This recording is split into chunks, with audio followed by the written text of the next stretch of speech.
Well, well, well. It is time to move forward. It is time to talk the Dallas Cowboys versus the Las Vegas Raiders.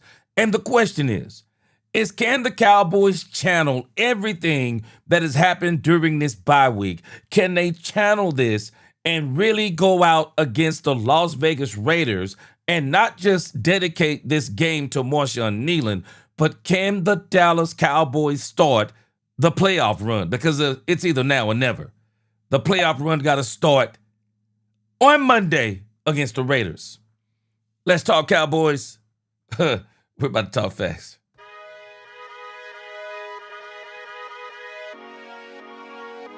Let's go. It is time to talk some Cowboys football. Great show planned for today. Appreciate y'all rocking with me. Let's get it. Let's go. Welcome, Cowboy fans and Cowboy haters alike. I'm the G, and I'm the host of Let's Talk Cowboys, where we talk facts. And as you come into this live stream, please hit that like button, share, subscribe, hit that notification bell so you know the next time we post another video or go live, and we are live. And if you haven't become a channel member subscriber yet, please do. We have a lot of more things coming up this season. Now let's talk facts. This is a big game. Talk is cheap. Bull crap runs a marathon. At the end of the day, if you don't do it on the field, it ain't done. And so it is time for the Cowboys. It's enough talking. It is time for the Cowboys to get it done on the field. And so today we have a pretty extensive show. It's going to be a great show today as we talk about the Raiders versus the Cowboys, or the Cowboys versus the Raiders. So today, got the Jerry Jones interview. Now, what I'm going to do so that we can move forward. We've talked a lot about the Marshawn Kneeland stuff. But I'm gonna skip past the Marshawn Kneeland stuff in the interview with Jerry Jones and in the interview with Brian Schottenheimer. I'm gonna move past that. I mean, it's not that I'm not sensitive to it, because I am. It's not that I'm very sensitive to it, and I don't want to just keep on hitting on that point over and over and over, because I think we're all ready to kind of move on, not move away from. I think we're all kind of ready to move forward. I think we're ready to move forward, and now the memory has to come in the play on the field. So in the Jerry interview and the Shotty interviews, we're probably going to skip those things up until to point to where they start talking about football. And also, Stephen Jones interview just dropped. I want to hear what Stephen Jones is talking about. Stephen Jones seems to be talking really good football these days, so I want to hear the Stephen Jones interview, and I haven't listened to it, but we'll do the same thing with the Stephen Jones interview. So the interviews for the day will not be as long as usual. I know that made some of y'all sad when I said the interviews were not going to be as long. So that's what we're going to do. Jerry interview, Shotty interview, Stephen Jones interview. Then we are going to get into the footwork. We're going to get into the Cowboys versus the Raiders preview. And there is a lot to dig into to really help us to understand that the Cowboys absolutely should win this game. Then we're going to jump back into the series that I've created about a week ago, the road to the playoffs for the Dallas Cowboys. We're going to get into road to the playoffs week 11. I've updated quite a few things on the chart, and I've added a team to the chart. So we have quite a few things to look at into the road to the playoffs. I think y'all are going to enjoy that. And then it looks like there are some player interviews dropping. There are 2 interviews that I'm interested in particular. I want to hear Savon Revel Jr. because I haven't heard him talk to the press as far as I can remember. So I'm hoping that we can get Savon Revel Jr. in while we're on here. And I want to hear Quinnen Williams again. So this is going to be the show. Jerry, Stephen, Shotty interview, Raiders preview, road to the playoffs week 11, and the player interviews. Let's go.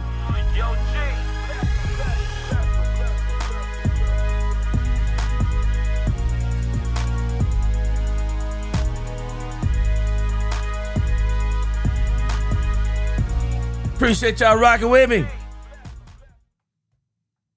Let's get a quick roll call, and then we are going to get right into the show. Let's go. Dominique Pittman, what is going on? Let's go. Yo, G, bless him. Dolores Innocent here. What's going on, Dolores? She said, hey, Chad, who going to the game on Monday night? I see you. I guess Dolores is going to the game. Trent Smith, what up? Kate Choice, what up? God is great. The Big Robowski, appreciate that $2 super chat. Yes, sir. Friday night. Let's go, Big Robowski. It's time to talk some facts. Lord Nova up in this thing. What up, Lord Nova? What up, Derek Jones? It's the real estate vet. He said living in Vegas, the whole city going to hate me come Monday. Yeah, let's go. Brandy Cup, what up? He said, what's good, nation? He said, y'all can say what you want about Jerry Stevens, but I have to say, this is what all in looks like. For real, for real. Brandy Cup, I've been saying it the whole season. And people were calling me crazy. I always tell people at the church they're going to call me a prophet before it's over. I'm telling them because I've been saying this. The Joneses are moving different. John Jones, he said, what up, G Money? I tell you, it's a New Jack City. What is going on? Katharina Kiss, what's going on, my sister? Brandy said, hey, my loves, as usual. Hallelujah. What is going on? Salute to you, hallelujah. R.T. Holman, what's going on with you, my brother? Whole thing's going in the Flow Rider. Big Mouse Dog. He said, how about them Cowboys? Ty Howard in here. I'm awake. What on? What's going on with you? Cowboys Nation in this thing, 1982. It's Bass up in here. What up, Bass? He said, I like number 20. He said, I like number 92 for Quinnen. Yeah. Let's go. It is the Queen. What's going on, Queen? Good to see you tonight. What is going on with you? Kevin Edwards, good to see you. Chris Dunaway. Oh, we got a lot of good news for today. What is going on with you? Robert Simmons, let's talk some Cowboys. Appreciate you being in here today. Let's go. It is JCT Slice, the number one Dak Prescott fan. I'm number two. He said Dak Prescott is going to go off in this game. I believe so too. I think he might go for 400 in this game and throw up the prayer hands for every one of his TDs, which I think will be 3. Let's go. All right. Dale Jordan, Horace Fisher, what's going on with you? Devin Mills up in here, what is going on? All right, let's get this thing going today. Hail Mary, what is going on with you? Yeah, Hope Eberflus knows how to lead the addition of the new weapons. Hey, no more training wheels for Matt Eberflus. It's time to get it. Alex Mata, what up? Good to see you, brother in Christ. Good to see you. Terry Tatum, what's going on? Let's get this thing going. Kenneth Thiner, what's going on? Time for a 8-game win streak, man. I say, woo, I'm praying. If we do, no one will want to face us in the playoffs. Man, yeah, I'm telling you. Yeah, let's go. Dominique, he said Law Nation and G got the best intros on YouTube. You said it, I didn't. Let's go. Ronan DeVos, he said hit that like button. Let's go. Catlin up in here. What is going on? Channel 96 is back with me. Good to see you. He said, I'm excited to see the new players on defense. Oh, you and me both. What's going on, Roberta Bacon? Let's cook. Let's go. All right, Cool Coleman up in here. Horace Fisher. And it is the one and only true Texan. Appreciate y'all rocking with me. Let's go. French Eyes, what's going on? Good to see you up in here. All right, so we got a few interviews to go through, but again, these interviews, we are not going to listen to the entire interviews. Oh, I know. Cowboys Nation, that is hurting y'all's feelings that I'm saying that we are not going to go all the way through these interviews today. I know it's hurting y'all's feelings. But nevertheless, we're going to get into this. We're going to listen to Jerry Jones. I want to pick Jerry Jones up kind of at the end of the 105.3 The Fan interview because, again, guys, I know we're all ready to move forward. Marshawn Kneeland, we have said so many things about the Marshawn Kneeland thing, and I don't want to just keep on beating that beating that. And just, I know that probably just keep talking about that. I know it probably gets to some people, so I just don't want to keep hitting it and keep hitting it. So I just want to hit the high points of these interviews today. I want to hit the high points of these interviews so that we can get right to our Raiders preview, because we got a lot to cover in this. Bohan Yankovic, what is going on with you from Serbia? Good to see you. Bass said getting a defensive makeover right now is the best timing we could ask for. What better time than now? Hooker back, man. Me too. Revel debuts. Okay. Logan and Quentin, wow. Overshown. Heck yes. I'm with you. I am with you. Yeah, he says in Diggs if he ever plays a snap for the Cowboys again. Bass, I don't see it. I don't see it. And I don't really think the Cowboys should do it. I really don't think the Cowboys should do it. Welcome to the congregation franchise. I'm telling us I don't think the Cowboys should do it. And I don't think Diggs should want to do it. Diggs needs to focus on getting his best self together for the offseason, because he will not be a Dallas Cowboy anymore. So I just think it would behoove Diggs to get healthy. And I also think it's for the Cowboys. You know he's not going to be here next year. It's time to roll with just go ahead and start rolling with who you know is going to be here, and let's see what we're doing. All right, let's get this thing going with Jerry Jones. It's only going to be about 5 minutes with Jerry Jones. Oh, I know that is hurting y'all feelings once again, but let's get into this Jerry Jones interview. Let's get it. Right.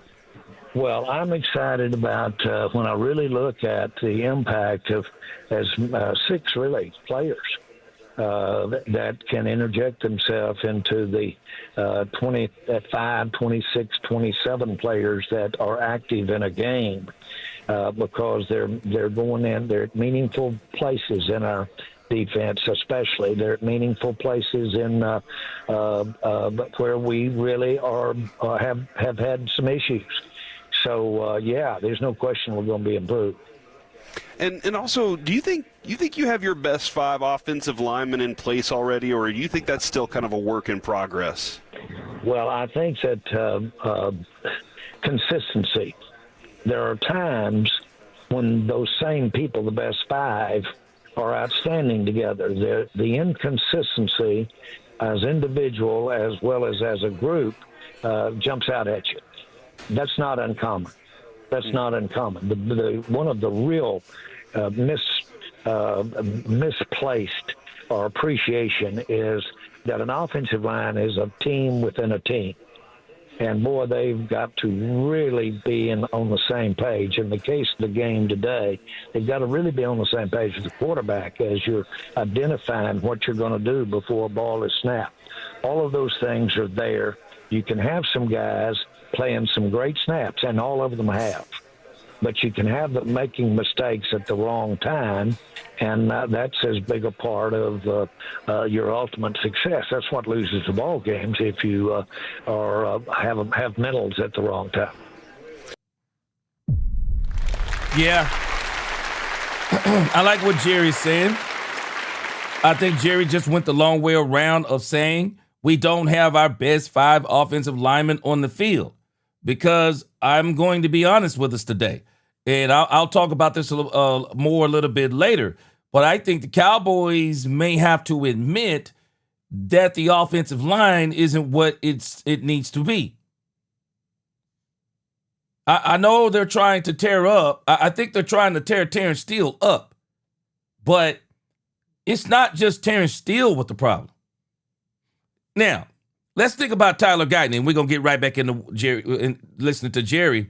But Tyler Guyton, all things are relative. Let's understand relativity. It's one thing to say Tyler Guyton is much improved because you're comparing Tyler Guyton to Tyler Guyton. But when you start talking about top tier left tackles, now we're having a different conversation. Because Tyler Guyton and let's be honest, Tyler Guyton is not an elite left tackle. He's not an elite left tackle.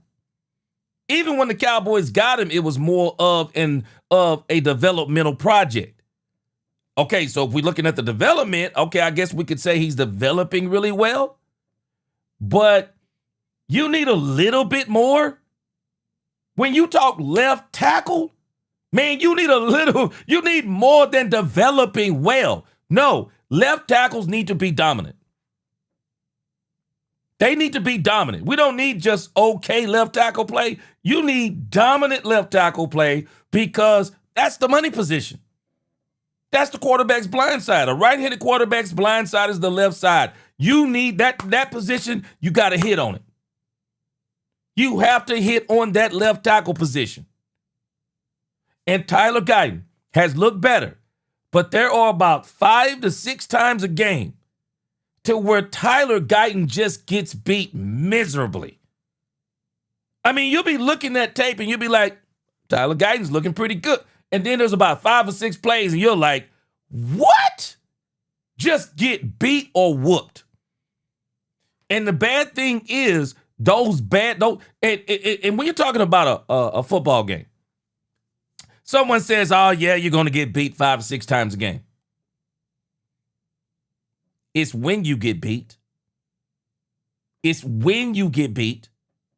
And what does you getting beat looks like? What does that look like? Is that a sack that stops a drive that's a game-winning drive? Is that a drive that stopped to where it's about to be a game-tying drive? Is it a drive that's about to get you, you're down by 10, you're down by 13 or 14? Is that one play you missed right there? Is that the play that throws the whole game off? We've seen this from Terrence Steele, and we've seen it from Tyler Guyton. Problem is, Tyler Guyton is a first-round draft pick. Cowboys got to stop doing this. I think they've done a good thing this year with Mozzie Smith. They finally admitted Mozzie didn't fit what they were trying to do. Now, the Cowboys can't do anything about the right and left tackle, and Nate Thomas, while I'm cool with Nate Thomas, I'm convinced Nate Thomas is just a stopgap. He's not the answer, because I am telling you, man, to watch Calais Campbell pick this dude up with one arm and throw him out of the way and get to Dak Prescott, I'm like, he ain't it either. The Cowboys need to really, in this offseason, consider really have a big discussion about their tackle game. Their left and right tackle. And I mean, if you want a championship game, you got to throw feelings in the trash, man. When you're talking about championships, you throw feelings in the trash. You throw pride in the trash. You just got to admit, when you're trying to build a championship team, there is somebody who you thought was going to be this, that, or the other, and they are not that. So you say, we got to go get that. Cowboys might ought to consider going and get them a veteran left tackle or a veteran left tackle and right tackle, because I'm telling you, both of those guys are missing some major plays. And every now and then you will see where a Smith will get beat, and that's very, very rare in the game. But it's starting to be a problem with Guyton, and it's starting to be a problem with Guyton and Steele. Cowboys really need to think about upgrading that position as they go into the next season. Bass said use the younger Adenji, relieve Steele, move Guyton to his college position, right tackle. And a lot of people don't want to do that. But I'm just saying, man, Cowboys really need to consider this.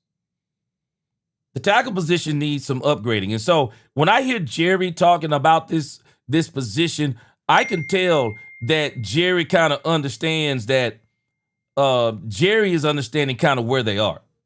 Jerry is understanding where they are.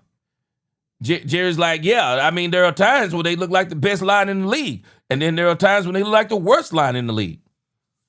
Brandon Cup said, I'm telling us, if Geno gets 200 and Genta gets 60 from scrimmage, I'll be shocked. Man, let me tell you something.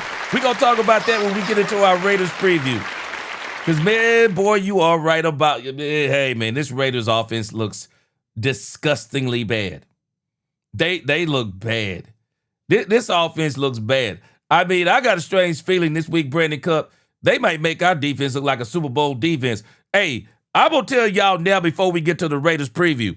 Y'all going to have to just temper y'all expectations because this defense may look like a doggone Super Bowl defense against the Raiders. I'm telling y'all now, man. Hey, don't take anything from this Raiders game other than we look better. Don't think that's who we are versus the Raiders, because I'm telling you, their offense is it's terrible. It's terrible. Football Fanatic, what up? What's your Football Fanatic? He said we need to sign a tackle in free agency. That is better than Steele. Yeah, and we could probably get one cheaper.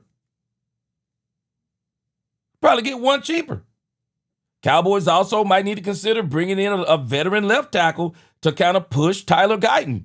And also be prepared if Tyler Guyton isn't taking the steps they want him to take next year. Cowboys got some decisions to make at left and right tackle. I'm serious. Yeah. And that's the issue, Football Fanatic. He'll get better and better, but you can't afford it if you're talking about making that Super Bowl run. But it is what it is. It's not so much we can't afford it, but we need him to be better than better. But he's what you got right now, and then the Cowboys going to go with him. Lisa Worley, what up with you, Lisa Worley? Big Rombowski, he said, given the substandard performance this season, he said it now with his injury issues again. He said, I highly doubt any team will give up any draft capital for Diggs. You're simply going to have to cut your losses. Oh, yeah, the Cowboys are cutting Diggs. There's no doubt about it. Because I tell you this right now, Big Rombowski, if they could have got rid of Diggs at the trade deadline, I believe they would have. But I don't think there is a team the Cowboys could even approach talking about trading Trayvon Diggs. Not going to happen. And at the end of the season, if teams, and I know these GMs are smart, they're smarter than me, they're going to be looking at Diggs' contract going, we ain't trading for Diggs. He has no guaranteed money left. The Cowboys are going to save upwards of $13 million just off the rip from either a post or a pre-trade, a post June 1st cut. They're going to save upwards of $13+ million, not to mention all the unguaranteed money in the contract they won't be on the hook for. If I'm an agent, if I'm a GM and if I'm even remotely interested in Diggs, I'm just looking at the Cowboys going, hey, man, we already know what you're going to do. We'll catch him in the offseason if we want him, and we're going to get him for a dirt cheap price. Trayvon Diggs may have officially entered into what I call the mercenary mode. He'll be on one-year prove-it deals, and he'll have to prove it. And Diggs is not the ability that he'll have to prove as much as he'll have to prove he can stay healthy. So after this season, yeah, it'll be a one-year deal, and nobody's going to want to touch Diggs after this season. Miss Matrix, you're exactly right. Diggs is history. Yeah, he'll be a one-year guy after this. Jerry, before we let you go, I don't know if you've been paying attention. What up, Marvin Stars Mays? have some stuff going on with their arena situations. Have you had any conversations or discussions about maybe moving the Stars, having them have some land out there near the Star in the Frisco area and building an arena there? No, we have not. We have not at all. And I know, of course, all of the entities that are involved there. All right, and so on that note, they're talking business. I'm not really interested in the Stars at this point. They're talking business about, I guess, somebody moving, the Cowboys Jerry invested in some kind of arena or something like that. So let's kind of get over here and listen to some of Brian Schottenheimer. And then, like I said, I want to get right to our Cowboys preview here in a moment. Marvin May said, hey, G, I hope that our offense and defense can be in sync and consistent. I'm staying positive. Marvin, let me tell you something. I'm not really worried about the defense. The defense, how much worse? I'm not going to say how much worse, but the defense has already been bad. My biggest concern, and anybody who's been listening, and I know I probably made a couple of people upset, but if you listen to me on my post-game shows on those Sunday nights, my biggest letdown has been the Cowboys' offense. The Denver Broncos game was atrocious by Brian Schottenheimer. It was absolutely atrocious. The Arizona Cardinals offensive calling game, it was absolutely atrocious. Brian Schottenheimer said, yeah, we got behind on the sticks. We got behind on the scoreboard, and that's why we had to do this, or this. And I'm just kind of like, but hold on a second, man. Let's tell some more truth about this, Brian. The reason why you got behind in the score is because your offense couldn't score. Your offense couldn't score. Brian's offense has been abysmal for 2 weeks in a row. Brian Schottenheimer no longer has the luxury of nobody has seen his offense. People got about 6 weeks of that offense, and they were like, okay, we see some tendencies here. We see some tendencies. Big Rumbowski's talked about it. I've talked about it. They saw some tendencies, and it's pretty easy to stop Brian Schottenheimer. He came out and told the world he liked big backs like he was Sir Mix-a-Lot. He wants to have the power run game. Well, teams got smart. Teams started crashing down on that doggone offensive line, lining up one of their tackles directly over the center of the Cowboys, and they started crashing down on the Cowboys offensive line, taking away the between the tackle runs, the A gaps that he wants to run in. They just took those away. And then you stop them on a down, you stop them on a possession, their defense is bad, you score 7 points. You come back and again, you do the same thing. Okay, the Cowboys want to throw. Well, we already know they can't run the ball, so what do? We cover everything deep. We know your tackles are bad. We just crash you on the outside. Dak Prescott has to focus on getting the ball out in 2.3 seconds. We already know that's going to be underneath. So you take away the Cowboy, you take away the play action, you take away the ability to throw deep, you take away the run game, and you force the Cowboys into longer drives. It's kind of what you want to do. You want to force them into longer drives. They can't throw the ball. They can't run it, so they're going to have to throw it. And so eventually, you stop the Cowboys. And then once you get the ball back, if you get up by 10 or 14, ball game. Ball game on the Dallas Cowboys. The formula is simple, guys. Brian's got to get out. Brian's got to stop the teams. They figured him out. Because I figured him out. Rumbowski figured him out. I'm sure some of y'all figured him out. Carolina Panthers figured him out before we did. They figured him out. So Brian Schottenheimer, Marvin Mays, that's where I'm the most concerned. The defense, bro, we already knew it was bad. We knew the defense was bad. It's going to improve this week. It better improve this week. Man, even without additions, the Raiders' offense was terrible. The Cowboys should absolutely do well against the doggone Raiders, but now with Quentin Williams and Logan Wilson, Overshown back, Savon Revel Jr., Kalen Carson, man, the Cowboys should look phenomenal against this Raiders team. They should look phenomenal. When you see my score, my projected score at the end, man, this Cowboys defense should look like a 180 compared to what they've looked. But as far as the Cowboys offense goes, y'all better get ready. Pete Carroll knows Brian Schottenheimer. Pete Carroll knows Brian Schottenheimer. Brian's going to have to hit Pete Carroll with some stuff he ain't seen before. That's the only thing I can tell you. He got to hit him with something that he ain't seen before. He got to hit him with something. He's got to hit Pete Carroll. We're going to talk about that in the Raiders preview. He's got to hit Pete Carroll with some stuff that he hasn't seen before. Because Pete knows Shotty. And this is the part of the game we all need to be thinking about. He knows Shotty. Shotty knows him too, but he knows Shotty. Shotty got to show Pete some things. He got to show Pete some stuff he ain't seen before. That's what he's got to do to him. He got to show him some things. And so we're going to get into all of this into the Raiders preview. I'm going to show you some things about the Cowboys that you can clearly see statistically that as I told you about the formula for beating the Cowboys, you're going to see you're going to see exactly what I'm telling you about how Brian's got to change it up, because it was one thing when the Broncos did it, but when the Arizona Cardinals did it, Arizona is showing us that teams have kind of caught on to Brian Schottenheimer. So Brian's going to have to do what he did in week 6 when Mike McCarthy was the coach in 2023. A lot of people don't realize that was Brian Schottenheimer after that San Diego Chargers game. That was Brian Schottenheimer who convinced Mike McCarthy, you got to throw some wrinkles into the game. Throw some wrinkles into the game. Let's get some motion. Let's, whatever they did with CeeDee Lamb, and they just turned CeeDee Lamb and Dak Prescott loose.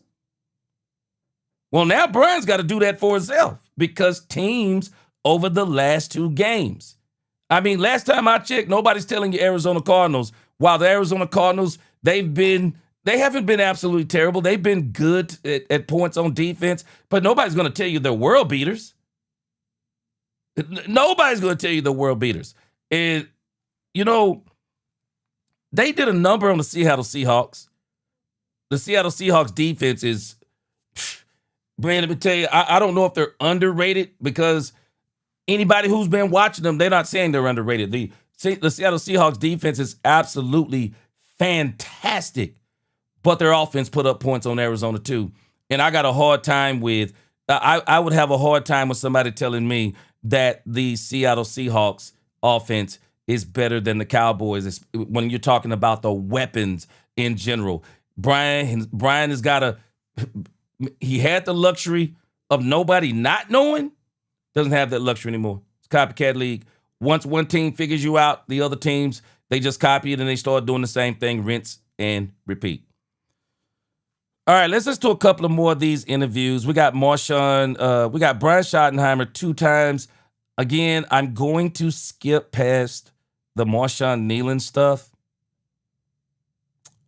Yeah, I'm going to skip past the Marshawn Kneeland stuff, and I probably won't even listen to 2 of them.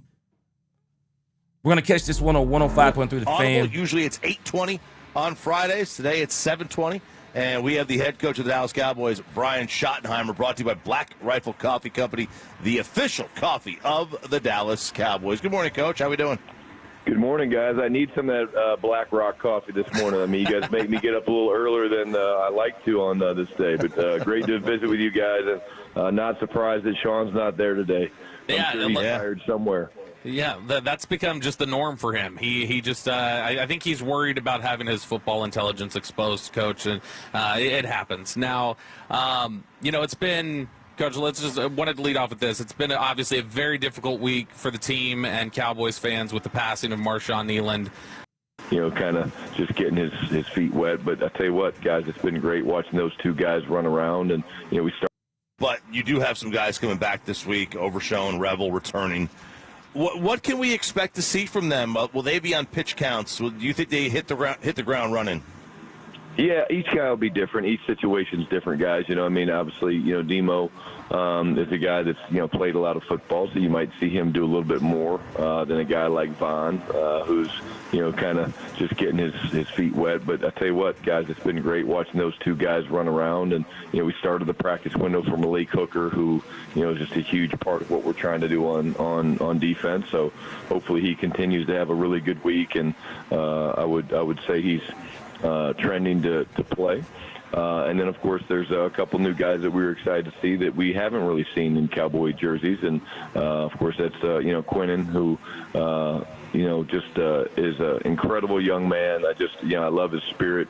And then Logan Wilson, who just, his football intellect, football IQ has been great. It's been fun to watch him and K9 compete. And really that's what we're trying to do, guys. We're trying to, get these guys back out on the practice field. And, again, the mantra of compete every day doesn't change. And, again, I'll say this because I do tie things, and I'm very comfortable tying things back to Marshawn.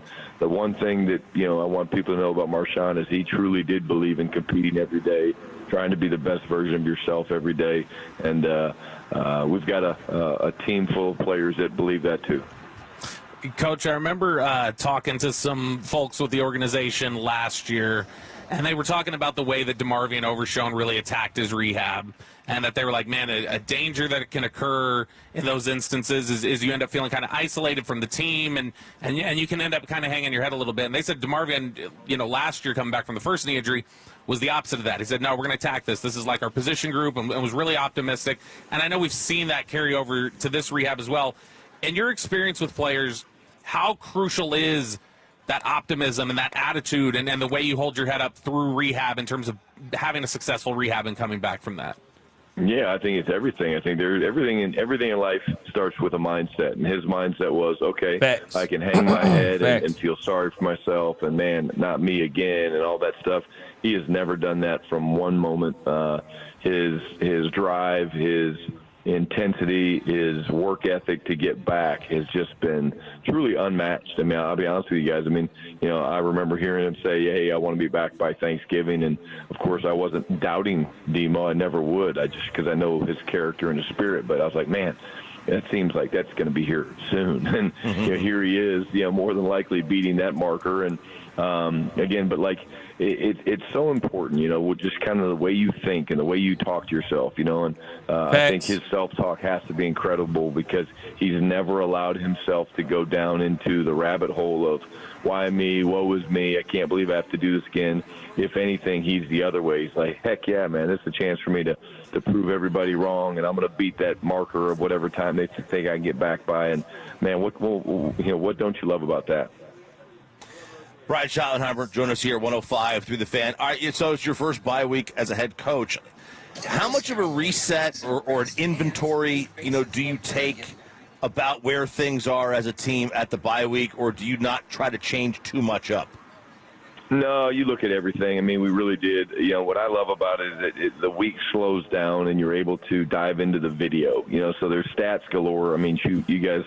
I've been impressed because you guys have about as many stats as we do. I'm going to have to talk to our analytics people because there's no reason we shouldn't have way cooler stats than you guys.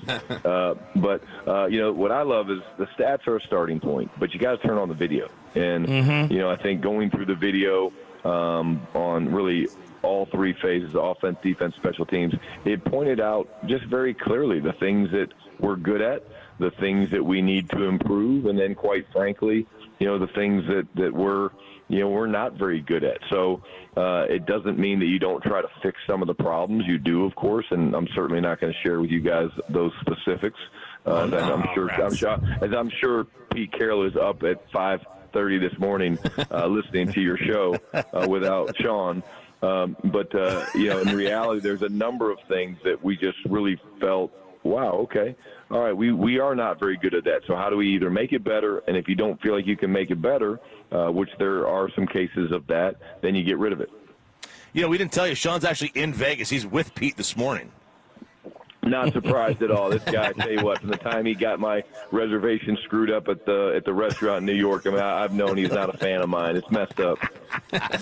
All right, so you mentioned Pete. Obviously, y'all have a history together. And obviously, this team's not doing what Seattle did in terms of like their success yet. But how much of what they're trying to do in Vegas have you seen on film is similar to what they were trying to do in Seattle? Well, it's a really good question, and again, I'll start offensively. Yeah, of course, very good question. But it's on offense, like the Ashton Genty draft pick just tells you a lot of what you need to know, right? Pete's used to having big backs, physicals. You go to Marshawn Lynch, people like that you can turn around, hand the ball to off 30 times, things like that. He wants to do that. He went out and got a quarterback that he knows and trusts in Geno Smith, who truly between us is, I've been around some incredible quarterbacks. There's not many that throw a more beautiful pass than Geno Smith, and he's one of my favorite people in the world. And, you see them trying to, utilize their matchups. And, Bowers is a really good player. Tucker's a really good receiver. So you see that. The biggest thing that I see, and they're playing a lot better now, is The interesting thing for me is just the hybrid defense that I'll refer to, because you see some of Pete's influence in the defense, but you see a lot of Patrick Graham's influence in the defense. And so I think, again, right now they're not winning a lot of games, but they're playing well, and you can see where Pete's taking this thing. And again, it does take time, but that's probably the biggest thing for me is just I'm used to seeing Pete, and his spot drop cover 3. They were the best in the world at it, man, and they still do that. Like I said, there's still his influence, but I think it's definitely a hybrid with him and Patrick and the defensive staff. Brian Schottenheimer joined us here on the D&M Leasing Hotline. Have you found throughout your time in the league that the former... Now, let me say something about what Brian Schottenheimer just said. Brian Schottenheimer is finding out, though, the same way that Pete Carroll is finding out. See, he's got Ashton Jeanty. He kind of likes that same style. I know what they're talking about, the Marshawn Lynch, but all things are not created equal. All things are not created equal, and sometimes people are trying to emulate something that you got to understand that in order to emulate something, well, you got to have what that thing is. You can't emulate what you don't. I can't copy somebody if I don't have their same skill set. It's futility. It's futility for me to copy someone if I don't have the same skill set. So what I'm saying about this whole big back and this power run game and all these different things, I understand it. But the thing that has failed the Las Vegas Raiders this season, their offensive line is awful. Their offensive line is absolutely awful. I don't care. You got to have a line. If you don't have Barry Sanders, you got to have a line. Jeanty has not been nowhere near as effective. Nowhere. Jeanty, people are really questioning why did they get Jeanty at number 6. I'm not questioning why they got Jeanty at number 6. I'm realizing the Raiders don't have the line. And I've been saying this about Brian Schottenheimer over the last 2 weeks. Brian Schottenheimer, the Dallas Cowboys, we don't have the type of line yet. I think we're better than the Raiders for sure. But we don't have the kind of line yet to where we can just line up on the team like the 92, 93 Cowboys and say, yeah, we're running down the A gap. There's nothing you can do. We're running left. There's nothing you can do. We're running right. There's nothing you can do. We're running up the middle. There's nothing you can do. We're running on the outside. Oh, and by the way, there's nothing you can do. Legend is that Larry Allen would tell teams the direction the Cowboys were running in. I don't know how true that is, but legend is. But their offensive line was that good. And so Brian wants to run the ball too. His father did some of the same things. They called it Marty Ball. We know LaDainian Tomlinson, one of the best backs that Marty Schottenheimer had. But people sometimes, people got to understand. A run game don't just come with a good running back. A good running game comes with a good to great scheme. And you need a doggone good to great offensive line. Pete Carroll hasn't had that. And that's why Jeanty is not looking good. Jeanty is looking below average sometimes. So his offensive line, and when we look at the Raiders preview, Robert Simmons, I got news for you. No, he won't look like his college self with us. No, not this game, brother. He will not look like his college game with us. Not with Quentin Williams on this team. Nah, it's not going to happen. It's not going to happen this week either. The Raiders line is in total disarray. Total disarray right now. And that's a part of the thing that's going on with Geno Smith. I don't think Geno was nowhere near as people were trying to make him before the season started from the onset. Geno Smith was nowhere near. I mean, they had this dude in, some people had him in the top 10, had him ranked way above Dak Prescott. I'm like, what? But all of Geno Smith's woes is not because he's not good. Their offensive line is atrocious.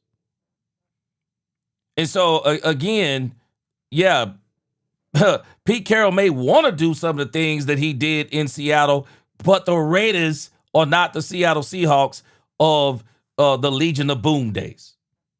That is not what he has over there. I mean, sometimes when people look at teams, they just look at names. You know, they just look at, oh, yeah, they had Marshawn Lynch. Oh, they had Russell Wilson. Oh, yeah, hey, you know what? Oh, that's good. But you got to go dig into those teams and look at who they had on those offensive lines, defensive lines, all the great players they had on defense. It was a reason why the Seattle Seahawks were good. They were not a team that was just top heavy with about 4 or 5 good players.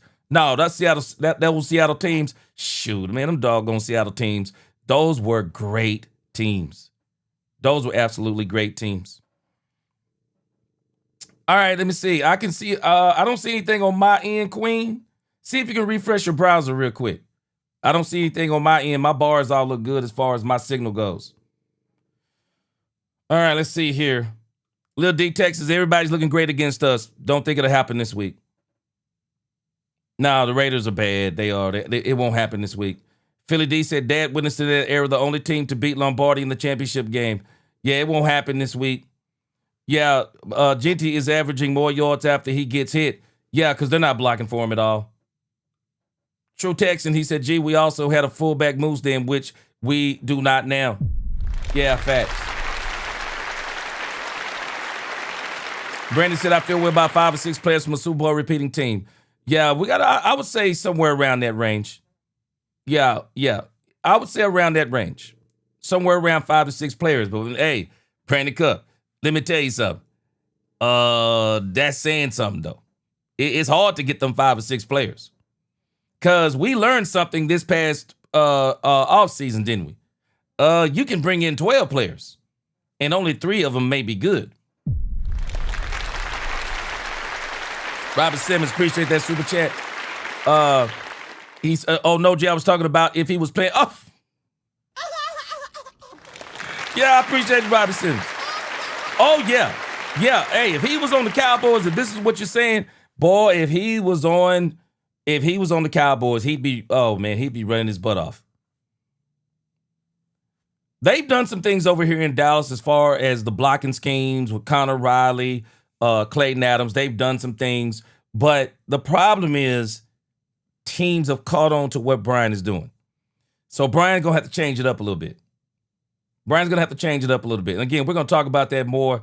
See if you can refresh your browser, Marvin Mays. All my bars over here look really good.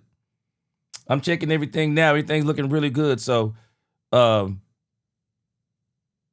either exit out or enter back in or restart. All right, let's listen to the rest of Brian Schottenheimer. Then I want to hear a little bit of Stephen Jones, and then we're going to get right into our Raiders preview and make sense of some of this stuff. Assistant, do they have the advantage in situations over the other head coach, or is it more unknown, or are the secrets all out there? No, I really don't. I think at the end of the day, this game's going to come down to, like most, execution. You know, when we execute guys and we play with good fundamentals and we communicate, you know, we're really good. And then, you know, when we don't and we're sloppy or we shoot ourselves in the foot, you know, you end up not playing well. And when you don't play well, it's going to be hard to win in such a competitive league. But I don't think the advantage, you know, falls either way. You know, when you know each other, you have to almost be a little bit cautious about that you don't overthink. Well, oh, I know what he's thinking here. Oh, I know what he's thinking there. Because at the end of the day, we're not the ones out there playing, and it comes down to the players and playing with the right play style, playing, you know, with great effort, and then just, you know, the physicality of the game is really what drives winning and losing. Coach, you mentioned physicality of the game. That was something that appeared very apparent on Ashton Genty's tape when he was coming out of Boise State. He's obviously there with the Raiders now. You mentioned him a little bit there. What were your impressions of Ashton Genty when you got a chance to look at him during the pre-draft process and how he's playing to this point? Yeah, again, I will say this. I love the young man. I know he's a local kid, and again, I loved our time when he came in here for an interview, and I believe in his makeup is going to turn him into an incredible pro. His talent jumps off the film. Everybody's seen it from his time at Boise, and his explosiveness, his ability to change direction, his pad level that he plays with, and quite honestly, I mean, he's doing okay. There's been some tough looks to run into, and that's part of playing running back in the National Football League. But I do think the sky's the limit for this young man, and again, he's a guy that I won't be cheering for this weekend, but every other week I will be. Translation, what I just told you previously. Translation, he doesn't have the offensive line. That's the translation. He does not have the offensive line. This is why Ashton Jeanty has not looked right. Ashton Jeanty, y'all watch what I tell you. He ain't going to look right against us either, I believe. Jeanty ain't going to look right against us either. Quentin Williams and Kenny Clark is going to – they're going to have a whole lot to say about this. And I am telling y'all, man, when we go to this Raiders preview, man, these Raiders ain't got nobody on this offensive line. There is a reason why Ashton Jeanty, y'all, is not looking good. Because I can tell you this, if he ain't looking so good, if he ain't looking so good, I bet you this, I bet you the Cowboys will take him. I bet you the Cowboys will take him. Shoot. Boy, you put Ashton Jeanty on the team with a line, boy, Ashton Jeanty would probably be one of the top backs in the league with a line right now. Joshua, appreciate that $10 super chat.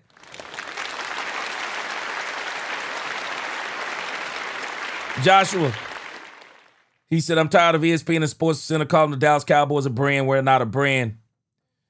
Said the Dallas Cowboys have the biggest sporting fan base in North America, if not the world. Yeah, Cowboys. And I understand where this comes from. People were talking about 52 brands, Mike Fisher, Emmitt Smith. I think that kind of started out of a conversation between Mike Fisher and Emmitt Smith.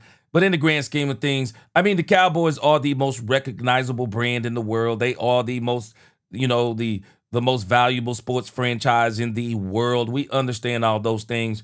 But one of the things that I can say about the Dallas Cowboys that I have been very proud of them of this past season is that the Cowboys knew that was out there about teams calling Dallas Cowboys a brand.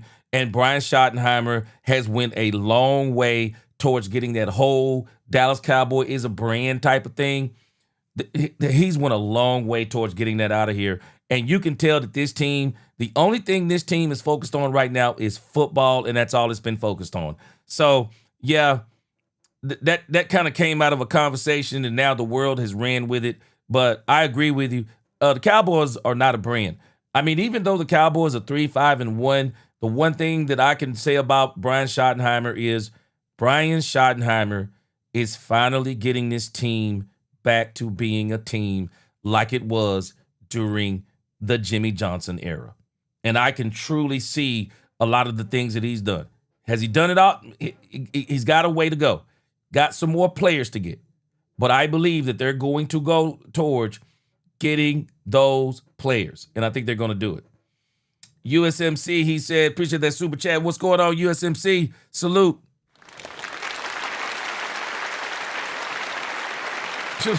USMC, I wish Jerry would. Jerry in the offseason should inquire of him behind our line, see if he can get him for a steal.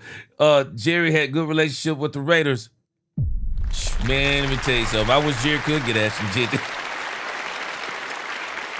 I wish Jerry could get Ashton Jeanty, man. That'd be incredible.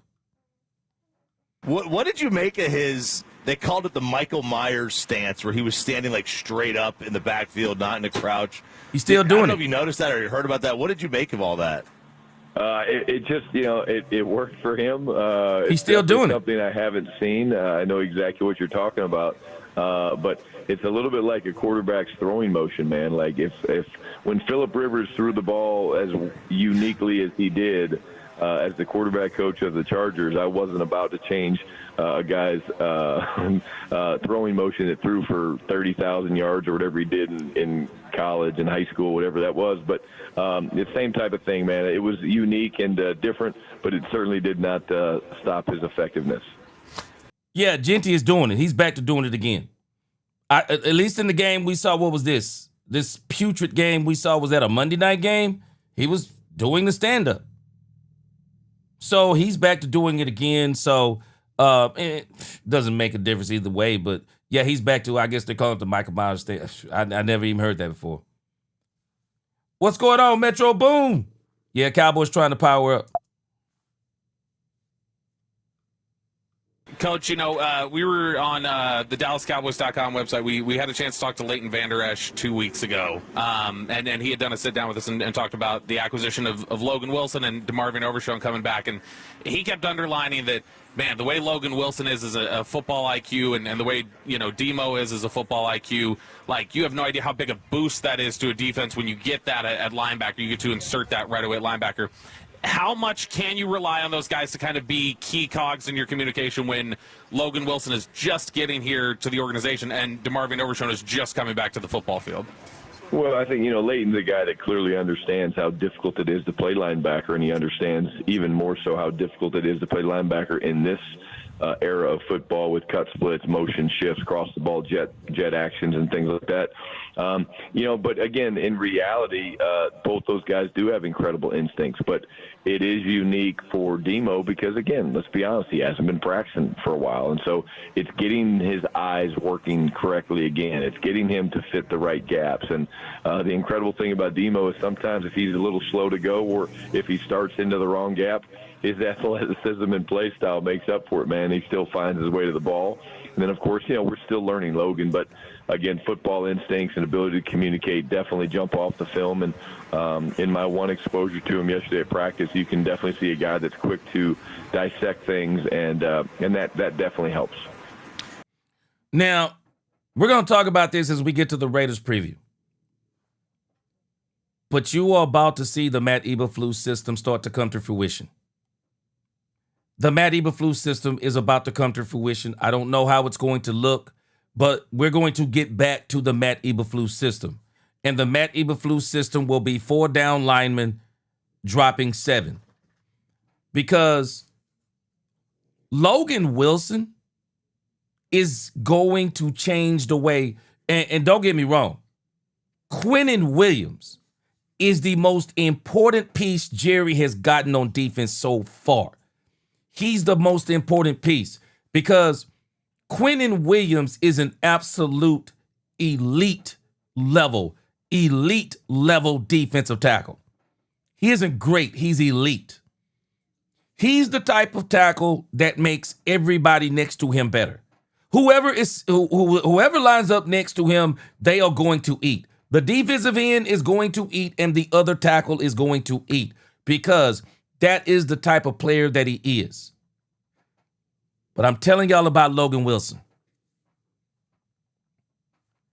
I bet you Matt Eberflus is so excited about Logan Wilson because Logan Wilson is what is required in a Matt Eberflus defense. You need a linebacker with high football IQ. Murray Jr., I don't know what, but he's out of place. He can't play the Mike linebacker. He just can't do it. Can't play Mike, can't play middle. That's not him. Everybody can't play middle linebacker. They can't.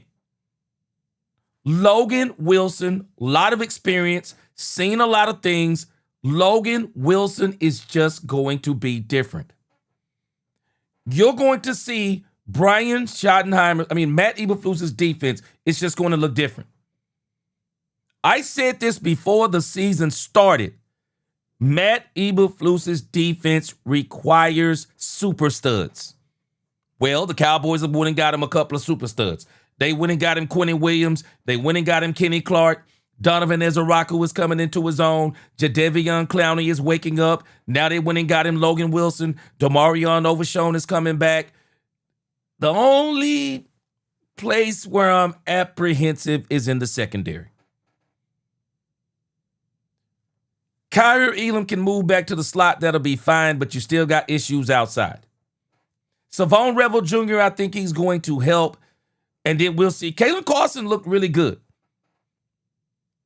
But I think Kalen Carson might have looked good because they didn't target the wide receiver that was on him as much as they targeted Harrison Jr. I don't think they were targeting DeRon Bland. I think they were targeting Harrison Jr., and he's just getting ate up in the process. Because, they figured he was their best wide receiver. They figured DeRon Bland could handle him. But, man, let me tell you something. People can laugh at Harrison all they want to, but there's a reason why that dude came out so high. Man, this dude is a great, and is probably going to be an elite wide receiver. But something else that's going to dissipate in the Matt Eberflus system, and I know this is going to hurt some people's feelings, they're going to migrate away from, I believe, that 5-2 defense. I don't think they're going to abandon it because it will be very helpful having Osa, Kenny, and Quinnen on the field at the same time. So they're not going to go totally away from it, but they're going to go away from it because the problem with that 5-2 defense, it is specifically built to stop the run. That's what it's built for. It's built to stop the run. But if a team come out against you in 11 personnel, you're going to have some problems. You're going to have some problems if they come out in 11 personnel. Because you're going to find yourself in some of these situations similar to how they found themselves against Arizona. Somebody's going to be matched up on somebody one-on-one, and somebody going to lose. We got to understand something. If the Cowboys are going to keep Matt Eberflus, I don't know if we understand this or not, but they got to get back to Matt Eberflus' system.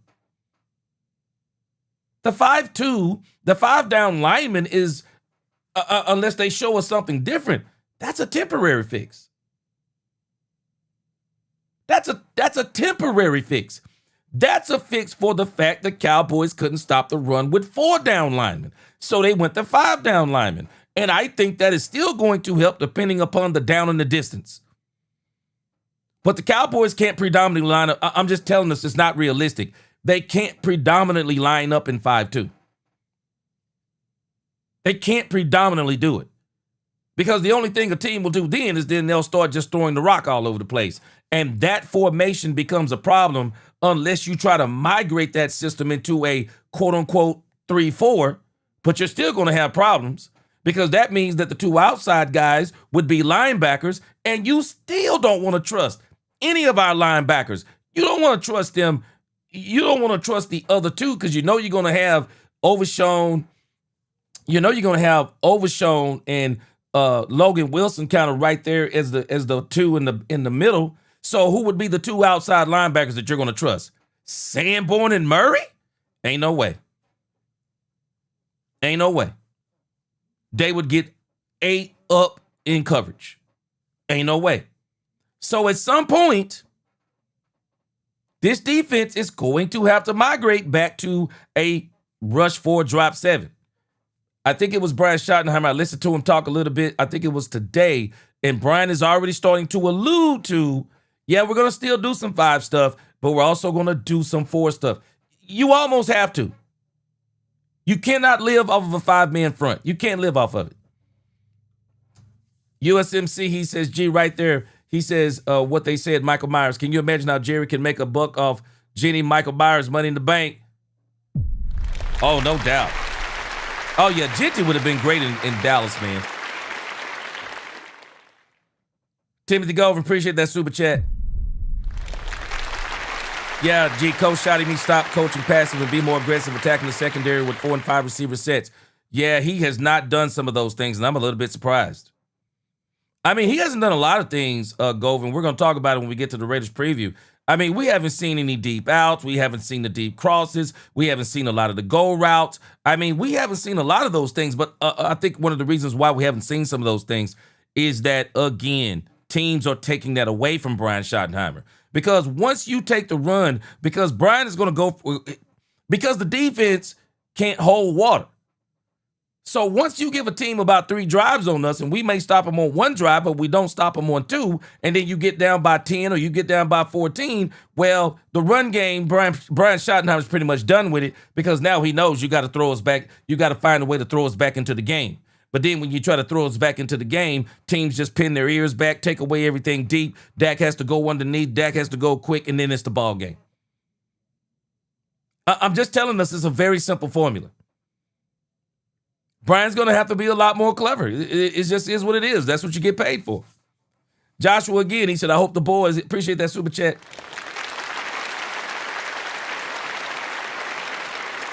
He said, I hope the Cowboys know that Shiloh Sanders is in the market and he can help the struggles we are having at safety, in the safety position. I mean, it's something we could use. Hey, you know what?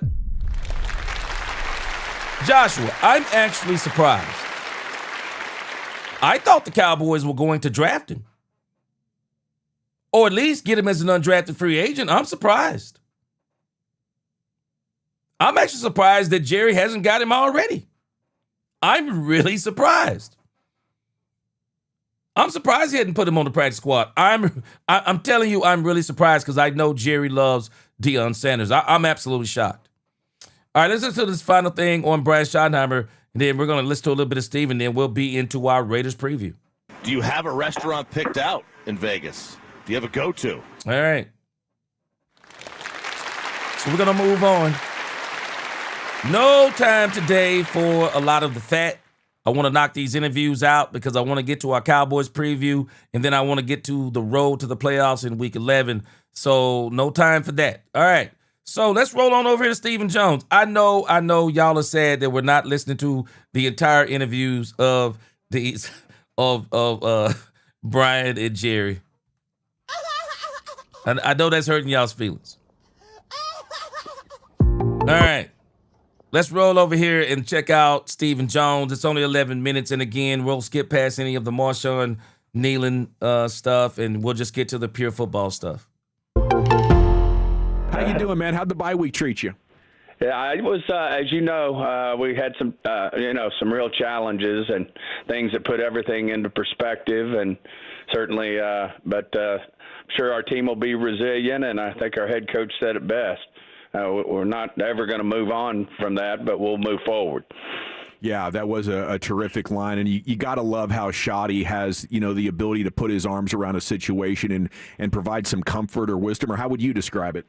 I think it's right. I just think it comes back to his authenticity. He's got a big heart. Everything about him's real. I know the team feels that way about him. I know his staff does. I know certainly ownership and management feel the same way. And I think he's just done an outstanding job of working with our team and working through his staff. As we said, going through a really difficult situation that certainly puts everything in perspective. Now, let me say something on this real quick. Let me say something on this. This doesn't surprise me how Brian Schottenheimer is like he is. Anybody who was alive during the time of Marty Schottenheimer was the kind of guy that players would literally run through a brick and steel wall for. Players loved Marty Schottenheimer. It's almost unfathomable that he never won a Super Bowl. If I'm not mistaken, he holds the record for, if I'm not mistaken, the most regular season wins in no Super Bowls. Man, Marty would lose in some of the most heartbreaking ways. He was the type of coach, he would cry in the locker room. I mean, just a very emotional guy, a very, just a player's coach, a people person. Marty was all those things. So none of this stuff with Brian Schottenheimer surprises me. None of it surprises me. But I can tell you this. If there were any doubts in the mind of anyone about Brian Schottenheimer and his sincerity and being the right coach for the Cowboys, I believe that this situation with Marshawn Kneeland, I believe it has convinced everybody. Now, don't get me wrong. He still has to win. But I believe he's convinced a lot of people. if anybody had doubts about Brian Schottenheimer, I think a lot of those doubts have went out the window with Brian Schottenheimer. Brian Schottenheimer is an incredible coach. He's an incredible man, an incredible human being. And so I believe that Brian Schottenheimer, and I was hearing, I just wouldn't listen to all this stuff people were saying about Brian Schottenheimer. And I don't care if Jerry did hire Matt Eberflus. I believe that Jerry hired Matt, Steven hired Brian Schottenheimer. Jerry is yet to be proven right about Matt Eberflus. But as it applies to Brian Schottenheimer, Stephen Jones has hit it on the head. Stephen Jones has hit it on the head, and we got to applaud him for bringing in Brian Schottenheimer. And I don't know, because I'm telling you, I would have hated had this happened during the time of Mike McCarthy. I hate it would have happened at any time during any coach's tenure.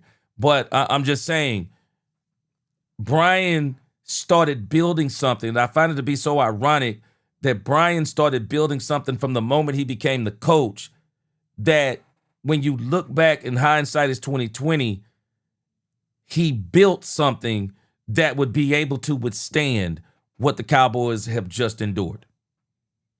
I don't know what it would look like without Brian Schottenheimer, but I think he's done a great job too on that. Stephen, speaking of difficult, you're going to bring back several players this week on your defensive side of the ball, and I just wondered about how that will work with some of the roster moves that you have to make. And I know we saw Solomon Thomas appear on the injury report yesterday, and calves could be a tricky thing.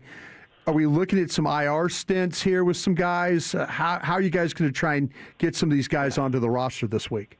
Well, the guys are, obviously Revel and Overshone are on now. Sure. So we really got one move to make with Hooker. Yeah. And we'll work through what that'll be, and, we'll make that move Monday. Are we finally ready to see this damn good defense come together? I'm ready. I'd love to see how these guys are going to play together, and certainly, when you're talking about the caliber of some of these guys, they certainly you would hope to think that that we're going to be better. And obviously, we hadn't played this year. It is what it is, and we know what it's been, but obviously the goal is to continue to work hard every week, and certainly, adding, the 4 or 5 players we're adding back into the mix. We hope that's going to make a big difference, and obviously there's some really good football players in that mix. Yeah, I think it actually gets to 6 or maybe even 7 if you count Carson coming back there right before the bye. What was the after-action report on Kneeland? It just looks so much more solid than his first year for us. Yeah, he just, I think he's got a lot more confidence. I think he's, really for the first time since the beginning of last year, I think he really feels good physically. And, his body language is great out there. He's practicing hard. He not only, his defensive snaps were good, but, he played really good on special teams as well. So, it's, you're a lot player when you can play fast. Stephen, the coaching staff has talked about competition at the right tackle spot, and you've come on and talked to us about continuity. Is this difficult for you personally, too, or are you like, listen, coaches want to have a competition out there and we'll do it? Yeah, I think, each coach has his own way about how he brings out the best in his players, and I'm certainly supportive. I do think at the end of the day, competition is good for everybody, and certainly, some competitions are more visual to media, to the public than others, but, in my mind, our guys are competing every day. All 53, and as I used to say as well, you're not only competing against the guys that are on the roster, but maybe guys that may be on another roster, and so and let go. But at the end of the day, you just want everybody to go out there, practice their ass off, and get better. Stephen, with your offensive line is, in the Arizona game, you had some pressures. You've kind of had some pressures throughout, though. Just kind of talk about, though, is it been a little bit because the offensive line it was together, and then there are injuries? Is it been a little bit of that in how some of the play has been the last couple of weeks? I just think it's at the end of the day, it's a little bit of everything, and that's why you got to go back to work each week. I mean, I think Coach Schottenheimer and Clayton and Connor would tell you, that they've got to do a better job. I think the offensive line guys will tell you the players have to do. Our players will tell you they have to be better. Dak will tell you he has to be better. Certainly, we hadn't played our best ball the last couple of games, and we look forward to Monday and getting a chance to get things back on track and being the type of offense we know we can be. We were kind of looking at maybe having to go 6-2 to bring this thing into realistic shot of making the playoffs, and it's obviously week to week, and you got to control what you can control. But do you think that'd be a realistic goal for the final 8 games? Yeah, like I said, we look at it week to week, and we know everybody's pretty aware of what what usually takes to get in the playoffs. But the only way you're going to go on a run, which we need to do because we are in a hole, and we do need to get on a run. But the only way to do that is take each game week to week. Stephen, the addition, though, of Quinnen Williams, I mean, you talked about earlier about how you need to help your run defense. How do you see the Quinnen Williams trade working out for you guys and how and what he brings for you guys defensively? Well, when you add one of the dominant tackles, which is, we've been really, making a conscientious effort by bringing Kenny Clark in here and now Quinnen and, getting Osa taken care of in the offseason. I think it starts with the big guys in the middle, and now we got to go out and execute and have those guys work together. But whenever you add a guy of Quinnen's stature, which is an all-pro type football defensive player that's can be dominant against the run and getting pressure in the passing game, you got to believe you're going to get better, and certainly that's why we made the trade. Everybody was totally on board with making the trade. Obviously, it came at a price, but we think that Quinnen's not only going to be a big time help to our defense this year, but for years to come. How late in the day did that one come together? Was that a Tuesday morning? Are we going to do this or not? Or did you have your idea set that you were going to do that eventually? Well, they had always known, going back to our previous trade with Micah, that we had interest in Quinnen. And so they knew we were aware, and, but usually those things don't come together. I mean, the finality of it comes together quickly, but usually it's because you've been visiting and throwing things around for days. What can you tell us about the reported poison pill clause that was there in that trade with Micah? Was it true that if they would have flipped him to Philadelphia, they would have owed you another one? Well, we want to talk about our future and certainly Quinnen Williams, and don't want to get into things we've done in terms of our business in the past. How much do you see all three of those big guys being on the field together at the same time?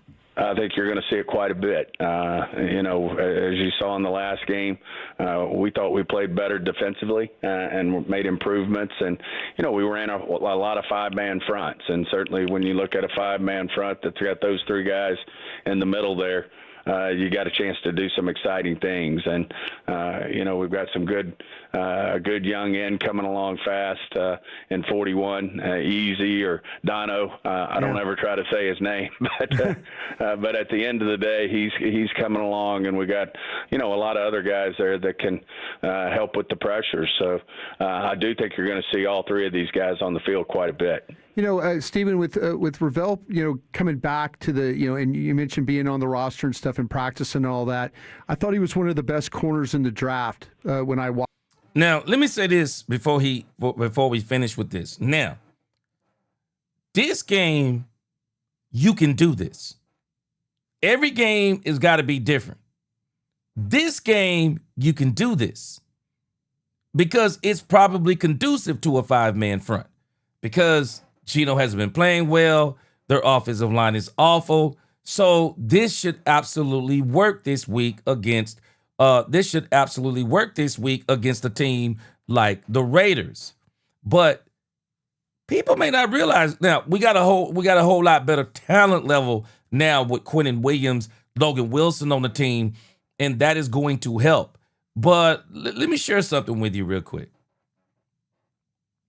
When you look at the insights on this game, I find it to be very ironic that when you look at the NFL insights on this game, what the Arizona Cardinals actually did to the Cowboys.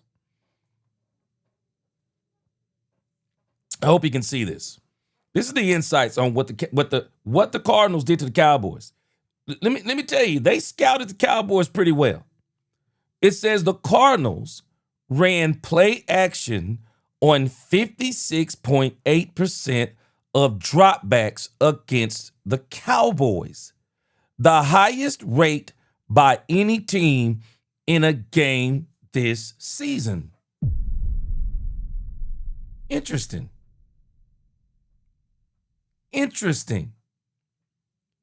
They ran their jumbo package. Why do you think they did that?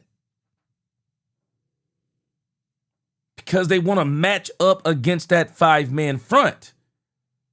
They want to match up against that five-man front because, and I'm going to show you this when we look at this we're going to look at the diagram we looked at again last week or a few days ago.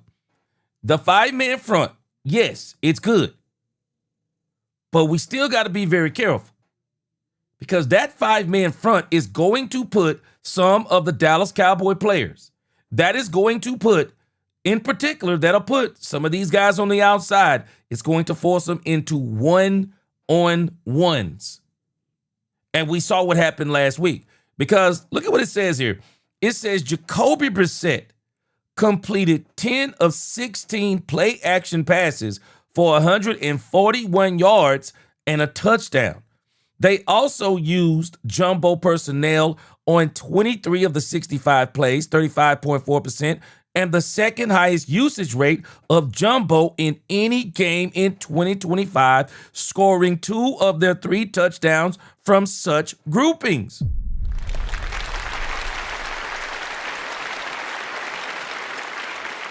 That 5-2, I mean, hey, when you got the defensive tackles the Cowboys have, it's great.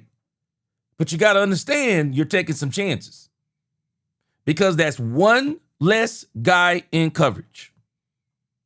That's one less guy in coverage. Rather than 7, now you got 6. They can find places, however you're going to play that. If you're going to play man, and I do think the Cowboys need to play some more press, whether it be man or zone. But if you're going to give them clean releases off the line of scrimmage, well, you're going to put those 6 guys who are back there in coverage, well, you're going to put them in a you're going to put them at a disadvantage. The Cowboys are going to have to get a little bit more physical with their defensive backs and their press coverage if they really want to make this all work together. Now, I'm sure that they're probably thinking now that they got Savon Revel Jr. Savon Revel Jr. will be able to do whatever they ask him to. Kalen Carson, they'll probably move Deron Bland back on the inside. We'll see how this goes. But I'm telling us, this defense is going to put the Cowboys, it's going to put pressure on, as Brian Schottenheimer said, even more execution. Even more execution. And so, as you can see here, they scored out of this. This is how they scored 27 points on the Cowboys. Now, again, I think it's going to be different with Quinnen Williams and Logan Wilson. But they scored on the Cowboys. This is going to be very interesting, but you know what? I say it's going to be very interesting, but I really don't think it's going to be very interesting because we are talking about the Las Vegas Raiders. The Las Vegas Raiders guys are atrocious on offense. I'm telling you, they're not just bad like in normal bad that we've been playing. No, the Raiders are bad. The Raiders are bad offensively. And if there has ever been a game that the Cowboys should come out here and absolute look improved against, especially with Quinnen and Logan, Savon and Kalen Carson, Overshown, all this stuff, no, this should be the game. They ought to look extremely good. Watched him play, and that's with the injury and stuff.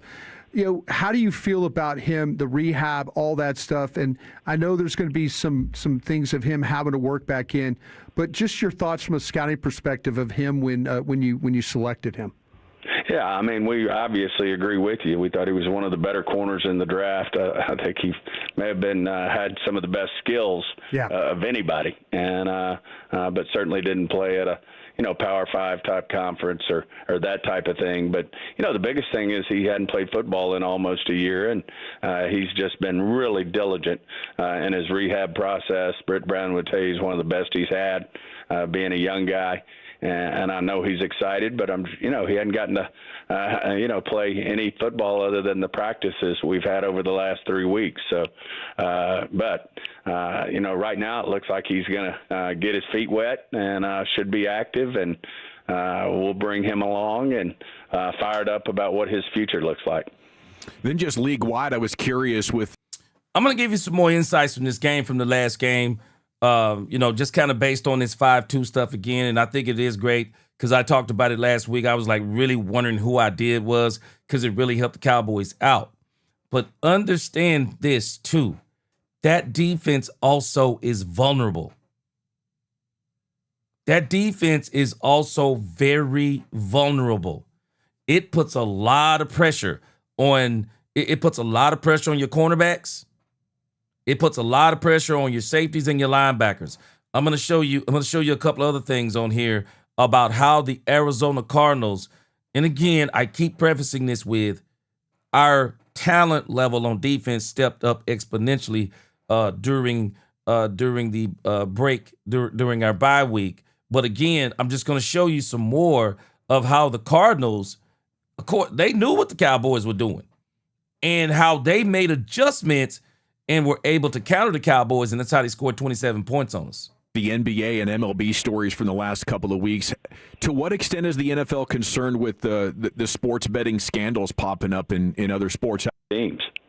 Yeah, you can't control everybody. It's just so many people, and humans have a players, coaching staffs in general about what policies are and how you need to handle yourself on a day-to-day basis. Well, congrats to everybody in the organization for how y'all handled yourselves over the last couple of weeks. I know it's been tough, so best of luck. All right, appreciate that. I tell you what, man, I really like listening to Stephen Jones in 2025. Stephen Jones has talked some real good football in 2025. I just got to give it to him. Man, Stephen Jones has talked some very good football. He makes a lot of sense when he talks. Kippy, what is going on, Kippy? Kippy said, to be honest, G, Shotty's the best coach we've had in years. Facts. I 100% agree. My man Junior in the super chat. Junior, what up with you? What up, Junior? Junior, appreciate that $10 super chat, and it's another $5 super chat. Let's read both of these back to back. Junior said, what up, G? Gotta listen to the details. Uh-oh. Steven put Flus on notice. No excuses. Don't have to be the 85 Bears, but there must be improvement. Yes, sir. Yeah, I made a similar statement. Yep. I made a similar statement on my top 10 today. Yeah, man. Hey, when I saying you have to take us from 32 to 22, but boy, we can't be in the 30s no more. Yes, sir. And I think he put him on notice before this when he said what he said about Matt Eberflus, when he said he hopes he makes it until the end of the year. Yeah. They went and got him some players. Junior, I've been saying this. Logan Wilson is the key. Once he picks up the playbook, there will be no need for 5-man fronts. Yeah. See, the 5-man front for the Cowboys is really to supplement the fact that they couldn't run the 4-3. But we have to understand something. If they're going to continue to run the 5-2, well, that ain't Matt Eberflus. It's not Matt Eberflus' system. Matt Eberflus' system is the rush 4, drop 7. That is the Matt Eberflus system. And I believe that is where the Cowboys are moving towards. All right, let's get into the Cowboys.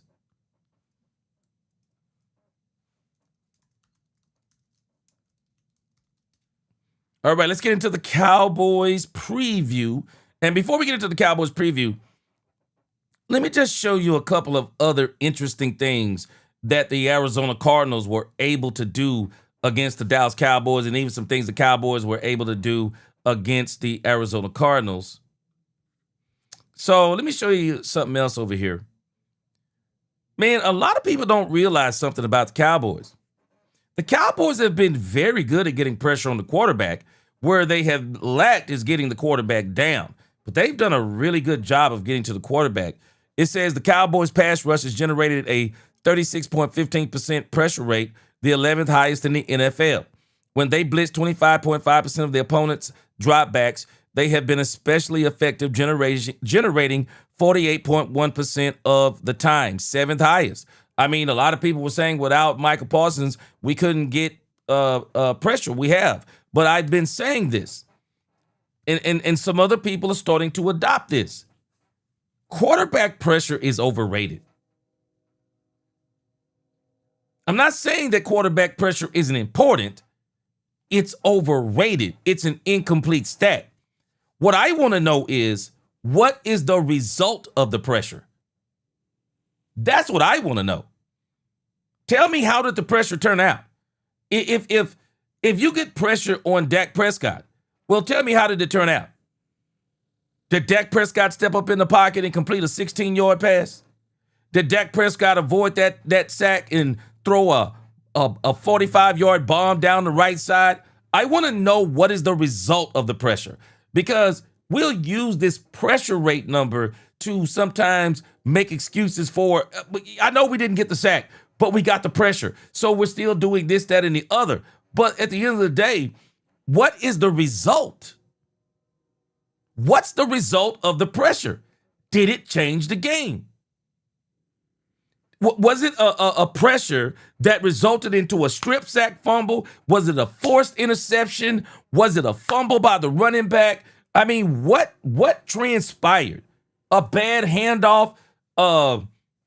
Tell me what happens from the result of the quarterback pressure. And so these numbers sometimes are a little bit skewed with these quarterback pressure numbers. No, I need to know the result.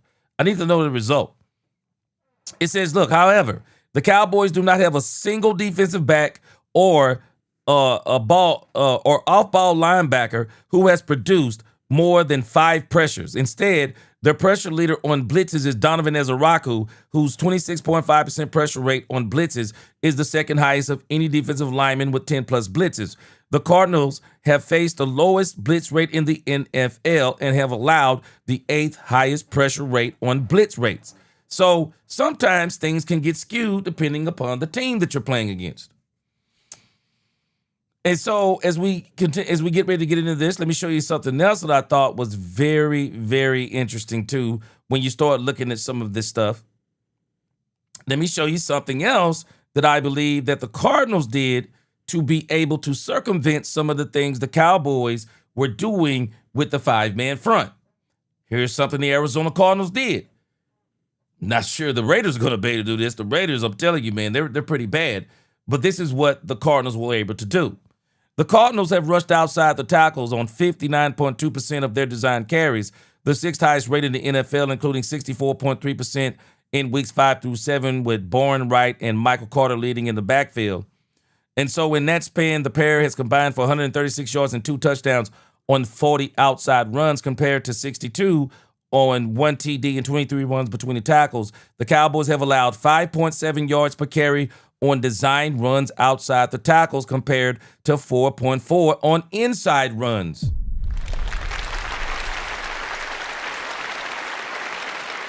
This is what Arizona did. Arizona did this to circumvent some of the things the Cowboys were doing with those 5-man fronts. And again, while I do think they're going to continue to do some of those 5-man fronts, and I can hear how Steven was very gung-ho, but Brian Schottenheimer, though, alluded to the Cowboys are going to go back also, though, to some 4-man fronts. And I'm telling you, I believe as the weeks go on, the Cowboys will even more so go to some of those 4-man fronts. Why? Because it makes sense. Matt Eberflus wants the ability to be able to play zone. We're getting away from the man-to-man. We're getting away from the man-to-man play inside of this defense. I don't think the Cowboys will totally obliterate it. I think they'll use it situationally depending upon what they want to do. But I don't think they're going to continue to run this the whole time. Hey, Bass, we make teams look good. I agree. In Arizona, we made Arizona look good. But I think with this the new players that they've added on this defense, I don't think we're going to have that problem, especially this week. I'm telling y'all, I'm about to show you the Raiders are a bad team, y'all. All right, let's check out this Raiders preview this week.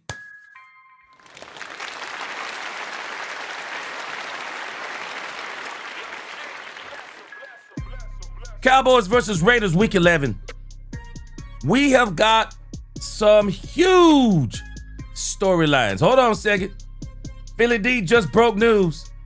Philly D said new agreement with YouTube TV and Disney. Thank you. I can cancel Disney. It is it's terrible. Terrible subscription service. So glad they got this thing back together. Thank you, Philly D. I'll be canceling my subscription tonight. So, Cowboys versus Raiders, week 11. Storylines. Brian Schottenheimer versus Pete Carroll. This is going to be huge. Pete Carroll knows Brian Schottenheimer, y'all. Pete Carroll knows Brian Schottenheimer. Brian Schottenheimer is going to have to come with something different to be able to. And don't get me wrong, the Raiders are terrible. But I think they're going to try to bring out everything in the kitchen sink to go against Brian Schottenheimer. Pete Carroll knows Brian Schottenheimer. Brian Schottenheimer is going to have to show Pete Carroll something, and it can't be the same old rigmarole. Brian Schottenheimer is going to have to show Pete Carroll something. Also, next storyline, it's the Marshawn Kneeland game. This is the Marshawn Kneeland game, y'all. I want to see how the Cowboys channel this energy. What are they going to do with it? What are they going to do with it? I want to see how they play after the Marshawn Kneeland incident. Can they channel this energy? Channel this. What will the energy look like against the Raiders? It's going to be a big game. Williams and Logan. Man, let me tell y'all something. I got something I'm working on. I'm not going to reveal it right now, but I'm just going to tell you this. Jerry's been pretty incredible this year. To get Quinnen Williams, and I knew Stephen Jones mentioned something I mentioned a couple of days ago. Cowboys had already inquired about Quinnen Williams before, and the Jets said no. But I guess once they figured out that their team, especially after that game last night, I had to finally turn that game last night. It was so atrocious, and I think I fell asleep. The game was so atrocious. I mean, the Jets are they're just pitiful on offense. And they finally said, let's just start rebuilding. Quinnen Williams and Logan Wilson are going to make a huge difference for the Dallas Cowboys. They're going to make a huge difference for Matt Eberflus. Next storyline, Overshown and Revel Jr. will be back. Interested to see how they look. Very interested to see how they look. I think Overshown's going to look really, really, really good. But who everyone will have their eyes on is Revel Jr. Revel Jr., I think the Cowboys are going to test him out. I think they're going to test him out on Monday night. I think the Cowboys are going to put him in some situations to where he is going to be on an island by himself and be one-on-one. I think the Cowboys have a lot of confidence in Revel Jr., even though they're all trying to tell us to temper our expectations. I think they got high expectations for Revel Jr., and so this is going to be a great storyline for this game. The next three are about the Raiders.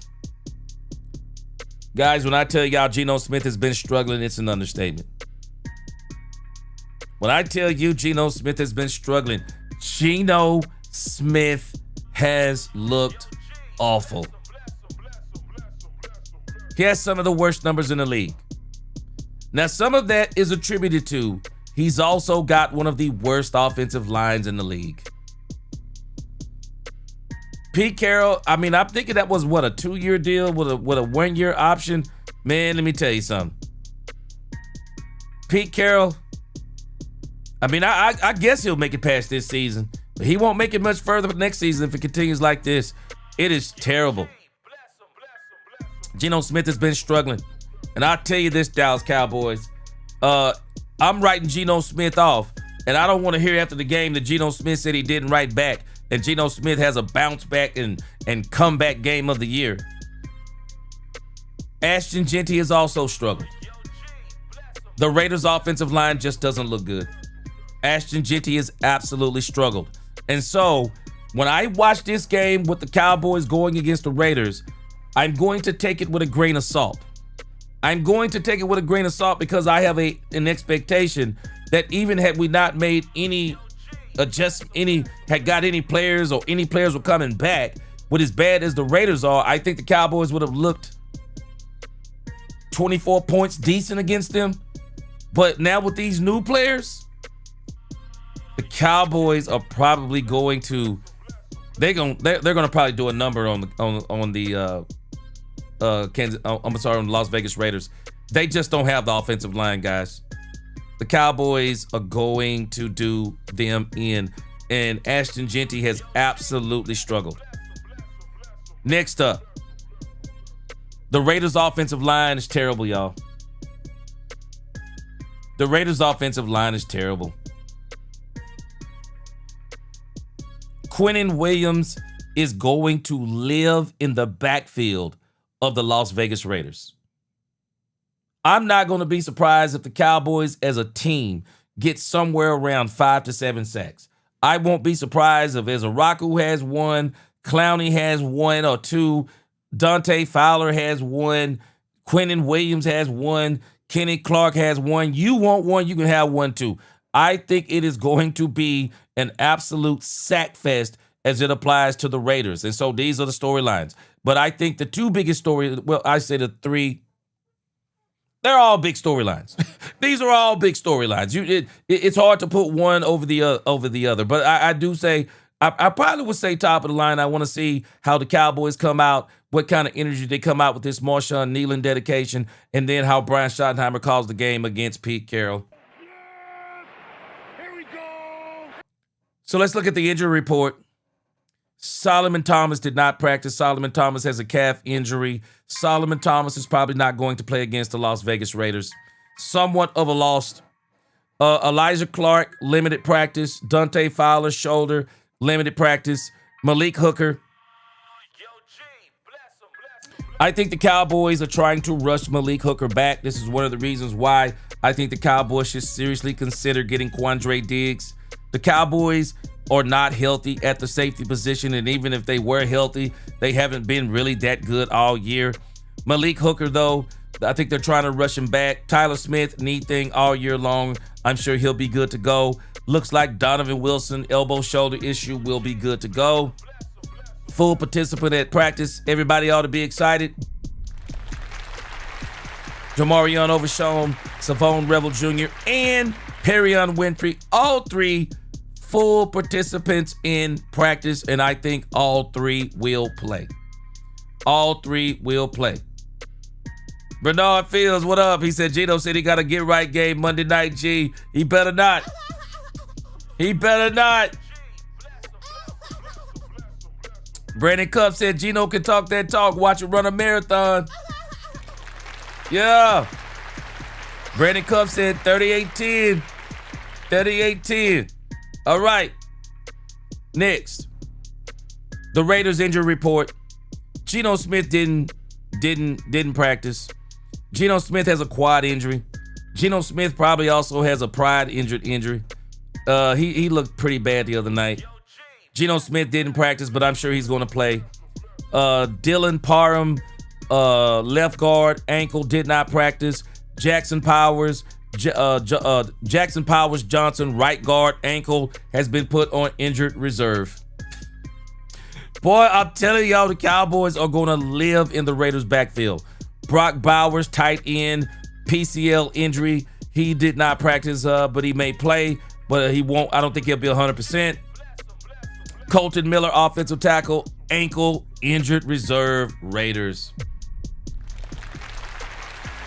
Cowboys defensive line should absolutely eat on this team. There is no doubt about it. When you look at the offensive stat comparison here, the Dallas Cowboys, there's just no comparison here. The Cowboys are at 5.9 yards per play. The Raiders are at 4.8. Points per play, 453 by the Cowboys. The Raiders are averaging .272. That is terrible. Rush play percentage. They run the ball at about a 42% clip. The Cowboys at about 39, but the Raiders have not been successful. The pass play percentage, Cowboys are at about 61%. The Raiders are at 58%. It's not garnering anything. Pass play percentage, completion percentage has went down for the Cowboys. They have stunk on offense for the last 2 weeks. It is what it is. Completion percentage is 69.23%. The Raiders are at 66.67%. Third down conversion rate. The Cowboys have been pretty bad in these areas right here. Third down conversion rate is of 43%. Raiders is 39%, but that may change against us. Red zone percentage, the Cowboys are 61%, but they have not been doing well, especially the last few games, and the Raiders are at 48%. I mean, guys, when I tell y'all the Raiders offense is bad, I know our defense is bad, but the Raiders offense is putrid. Offensive position comparison, I believe the Cowboys are better everywhere, including the running back position, at least for right now. They are better everywhere than the Raiders. Quarterback, running back, wide receiver, offensive line, tight end, coach, overall, they are better than the Raiders. And we're going to go and look at the offensive stats rankings. That's something that I'm adding to this going forward after the day. The defensive stat comparison, it's no surprise the Raiders defense is better than ours. We give up 6.1 yards per play. They give up 5.1. Opponents play points per play. We give up 4.73. They give up 0.387. Opponents completion percentage is a 68 for us, 66 for them. Third down conversion percentage on the defense, 53 on us, 45 on them. So we're going to have our hands full with Max Crosby in that defensive line also. Opponents' red zone percentage, 70% for us. We've been terrible in the red zone defensively. The Raiders are 58.62%. So I think Brian's going to have to come out of the box and be very aggressive against the Raiders defense, because they may be able to hold the game if we're not careful. They may be able to hold this game kind of where they may want it. And so before we get to the key matchups, I want us to look at something else here real quick before we get to the key matchups. I want to dig a little bit more into these numbers between the Raiders and the Cowboys. By the way, the Cowboys are actually a 3.5 point favorite. So Vegas obviously knows something. Cowboys are 3.5 point favorites. And I do believe the Cowboys are going to win this game, but I'll tell you about how much in just a moment. All right, let's pull up the stats here. I want to dig a little bit more into these numbers just to kind of show you where the Raiders are. I'm telling y'all, the Raiders are a bad team. The Raiders are a bad team. All right, so when we start digging into the numbers, Las Vegas overall points per game.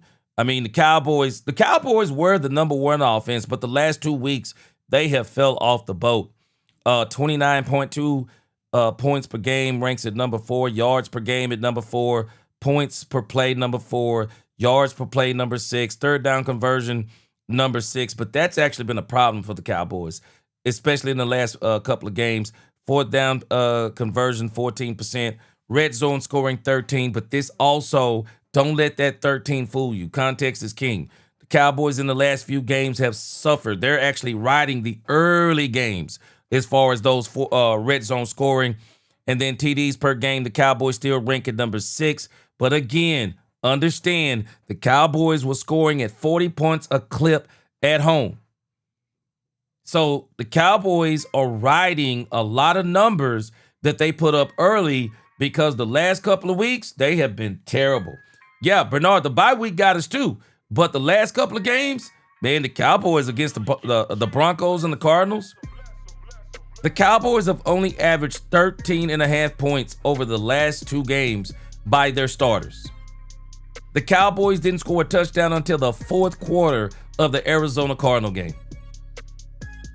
7 of those points were, ironically, Marshawn Kneeland recovering a touchdown in the end zone.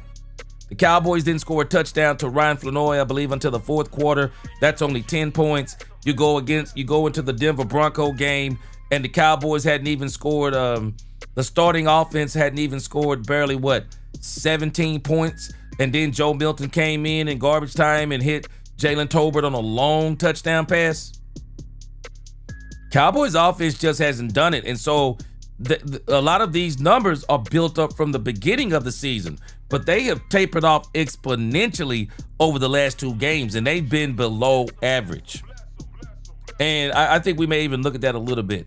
But I want you to look at the Raiders. Look at where they rank offensively. Points per game, 15. 31 ranked. Yards per game, they're ranked 30. Points per play, 20. Yards per play, 28. Third down conversion, 15% for whatever reason. Fourth down conversion, number 30. Third down conversion there at number 15. Fourth down conversion there at number 30. Red zone scoring there at number 28. They are scoring 1.7 touchdowns per game at number 30. This new Cowboys defense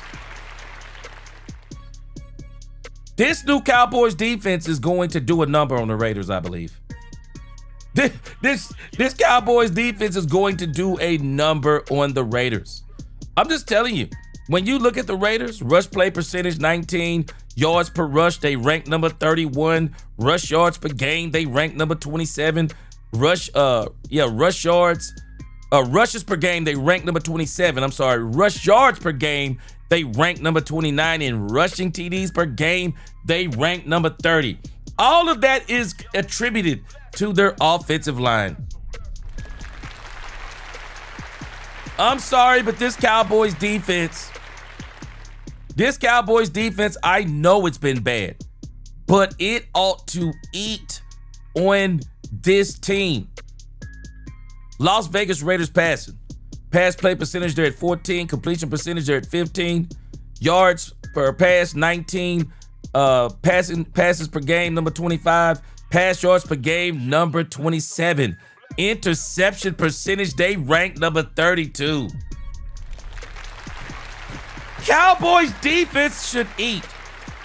Maybe this is why Savone Revel Sr. is saying that if the Raiders try Savone Revel Jr., he's coming away with two picks.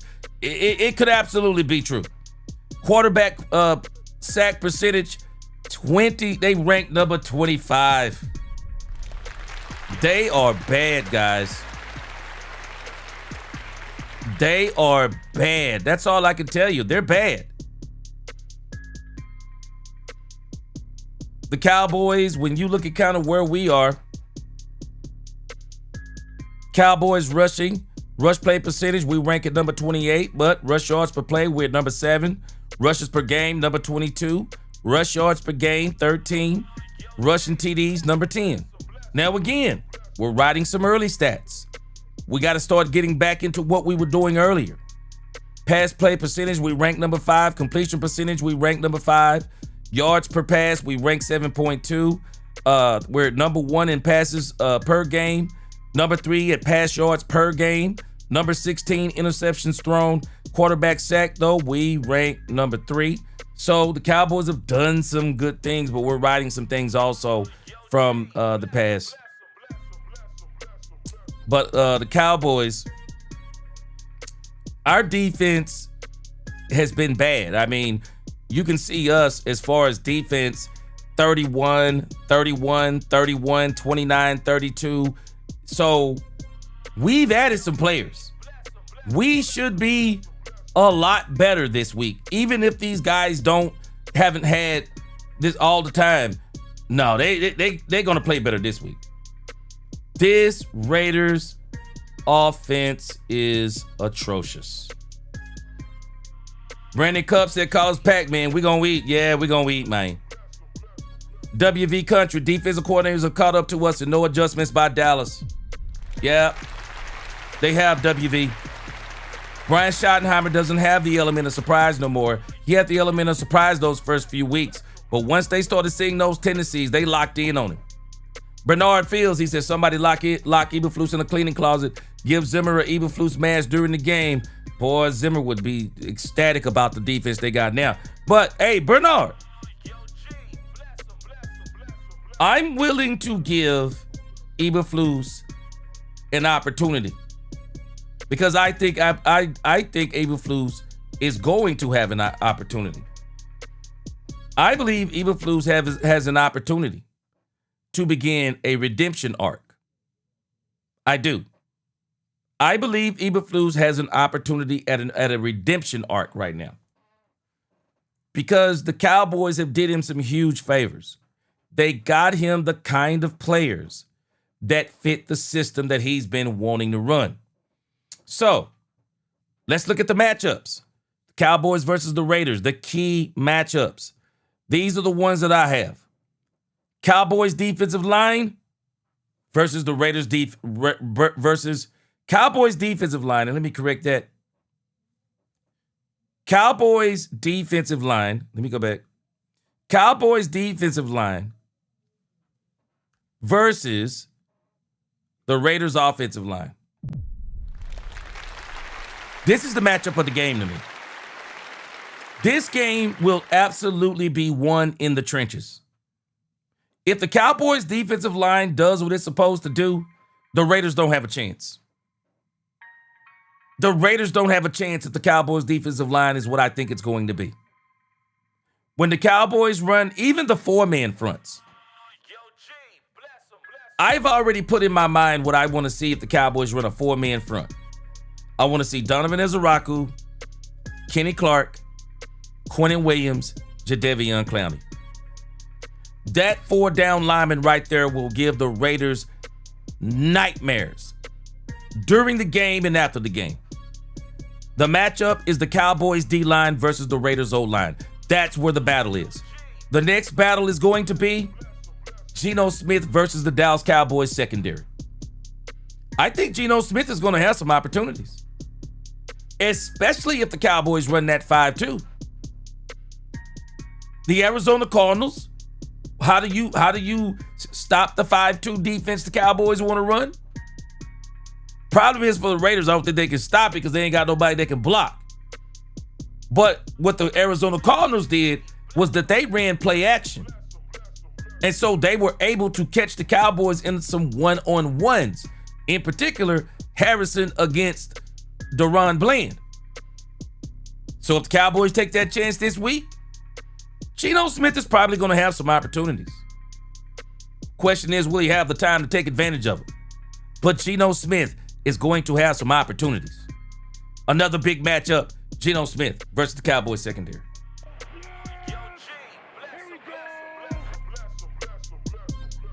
Another key matchup, Ashton Jeanty versus the Dallas Cowboys defensive line. Will he be able to get yards after first contact? Will Jeanty be able to make somebody miss? I can tell you this, boy, it's going to be a nightmare for him. Quentin Williams, Kenny Clark, also Diggy that is going to be a nightmare. Jadeveon Clowney is good in the run game. Ezeraku was good in the run game. Man, Jeanty is going to have his work cut out for him. And now you're adding Logan Wilson to the mix, somebody that has very good gap integrity. Demarion Overshown, somebody that has instincts and speed. It's going to be a problem. It's going to be a problem. Cowboys D-line, it's going to be a problem. Next up, and okay, this is where I got this. Let me correct this. This is supposed to be the first one. No problem. We can correct this on the fly. Next up, Cowboys O-line versus Raiders D-line.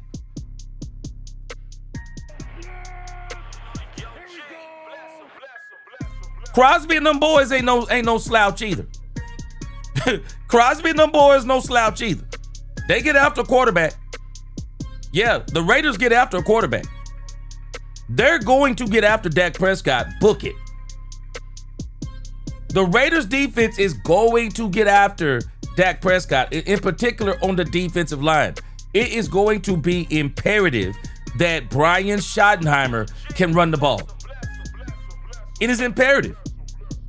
And not just between the tackles. This is the weakest part for me. This is the weakest part of Brian Schottenheimer's play calling. He has no answer to get outside the tackles. That's not Javonte Williams' game. Not saying you can't do it every now and then, but that's not his game. He's the between the tackles guy. Brian has got to let. He's stuck with him at this. He's stuck with him at this point. Might as well utilize him. He's got to let Jaden Blue be his outside run game. Don't do what you did against Denver, Brian Schottenheimer. We don't need Jaden Blue running between the tackles. That's not what he's for. Run him outside the tackles. Because I'm telling you, this doggone Raiders defensive line, it's a copycat league. They're going to do the same thing other teams have been doing.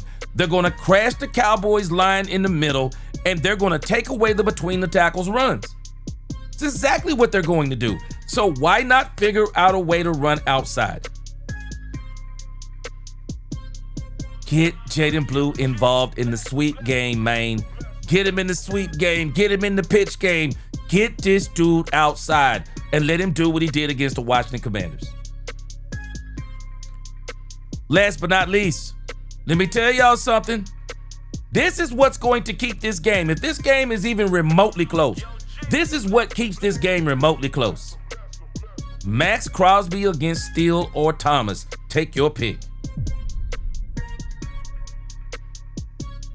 Max Crosby against Steele and Thomas is going to be a problem, y'all.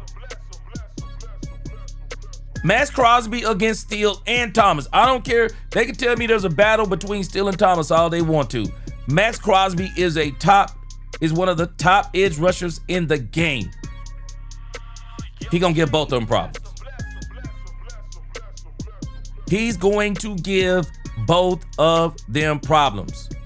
And in the keys for the Cowboys to win the game, I'm going to tell you what I believe the Cowboys need to do. Let me check this out. Brandon Cupp said, Blue shows up. I hope so. Yamar, what up? Bernard Fields said our corners and safeties versus Raiders wide receivers and tight ends.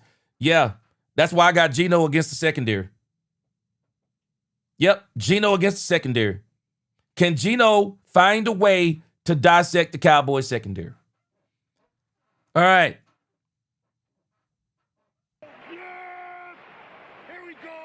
Offensive keys to the Cowboys winning this game. The Cowboys have got to reestablish the run with Javonte Williams. They have got to protect Dak Prescott. They need to feed George Pickens. They need to show Carroll something different than what Pete Carroll knows that he is. The Cowboys need to develop an outside run game. Brian Schottenheimer needs to be very aggressive in his play calling. And the Cowboys need to score 30-plus points. These are the offensive keys. Let's go a little bit more in depth. Run the ball. Run the ball. And if I was Brian Schottenheimer, I might try to mix it up. How about not run the ball on first down? How about coming out, if you get the ball first, how about your first play be something 15 yards down the field or further? How about loosen up the Raiders a little bit rather than just coming out generically and just running on first down? How about that, Brian Schottenheimer? You're going to have to do something different. Because I'm telling you, if I'm Pete Carroll, I'm already thinking Brian Schottenheimer's going to try to come out and reestablish the run. He's going to run on first and second down. No, you got to do something a little bit different, Brian. I want you to run the ball, but you're going to have to vary it up. Brandy says she agrees. Marquitos, he says they have two fees, two backs in Blue and Williams. Yeah. They have 2 fees, both backs in blue. Okay, give me a little bit more clarity on that. But Brandy says she agrees. Again, I'm still looking for the day when the Cowboys can consistently run Javonte Williams somewhere around 25 times a game, 20 to 25 times a game. I'm going to continue to harp on this until something changes. Brian Schottenheimer has got to use blue for how he was scouted and what he is. Blue on the edges, blue in screens, blue in the passing game. Because that's exactly what he was at Texas. This is what Jaden Blue was at Texas. Edges, screens, in the passing game. That's what he was. Cowboys. Hunter Licky at fullback and in the running game. You got to do it. Because I'm telling us the Raiders are going to get after Dak Prescott.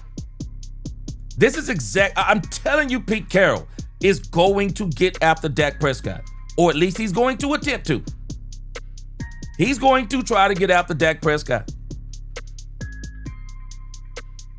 Brandy said Clark and Quinnen look destructive together. Let's eat, fellas. I think that's going to be the key. Again, Brian Schottenheimer, you said you're going to be multiple, bro. Be multiple. Teams are on to you with your quote-unquote power run game. They're on to you. And a lot of these teams in the NFL are built to stop that type of run game. What they're not built to stop is when you can run inside and out. That gives a team fits. That gives teams fits when you can run inside and outside. Let me tell you something. This right here is another big key to this game. The Cowboys need to play Brevin Spanford more, and they need to put him on the side that Crosby is on.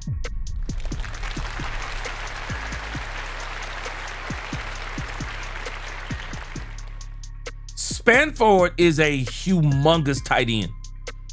The Cowboys really need to use this guy, not only in the passing game, but use him in the blocking game. Use him in the blocking game so that later on you can set him up in the passing game. Ferg is not the blocker that Spanford is. Spanford is a different animal. And if you want to keep Dak Prescott upright, I suggest you run. If I'm the Cowboys, I'm probably running 12 personnel quite a bit. I'm going to try to run 12 personnel. If I run 11 personnel like the Cowboys like to do, I'm going to make sure that the tight end is always going to line up on the side of Max Crosby, and I'm going to make sure that on most of the drop back plays, I'm also going to keep Hunter Lipke back there as another blocker.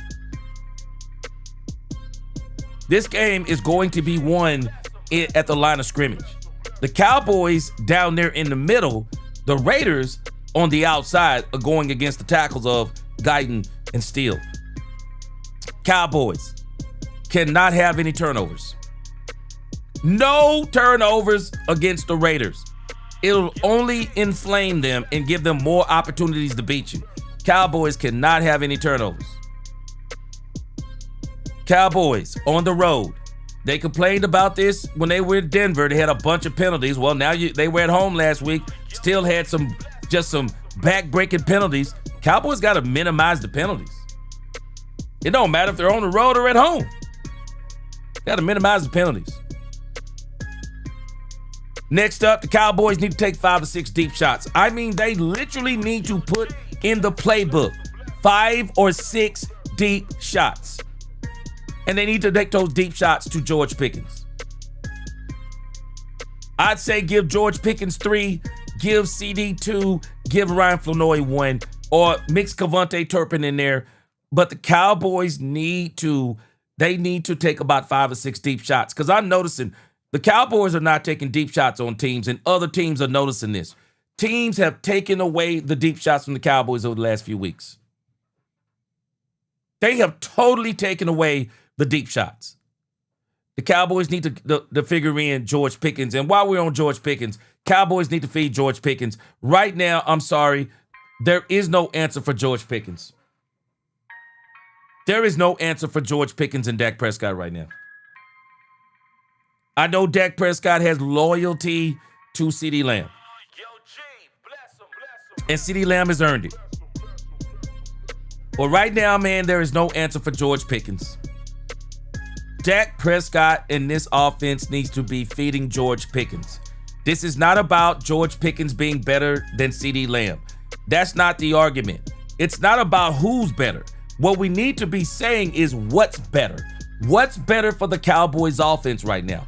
And what's better for the Cowboys offense right now is feeding George Pickens until teams figure out an answer for him. Because realistically, when you look at the tape, there is no answer for George Pickens.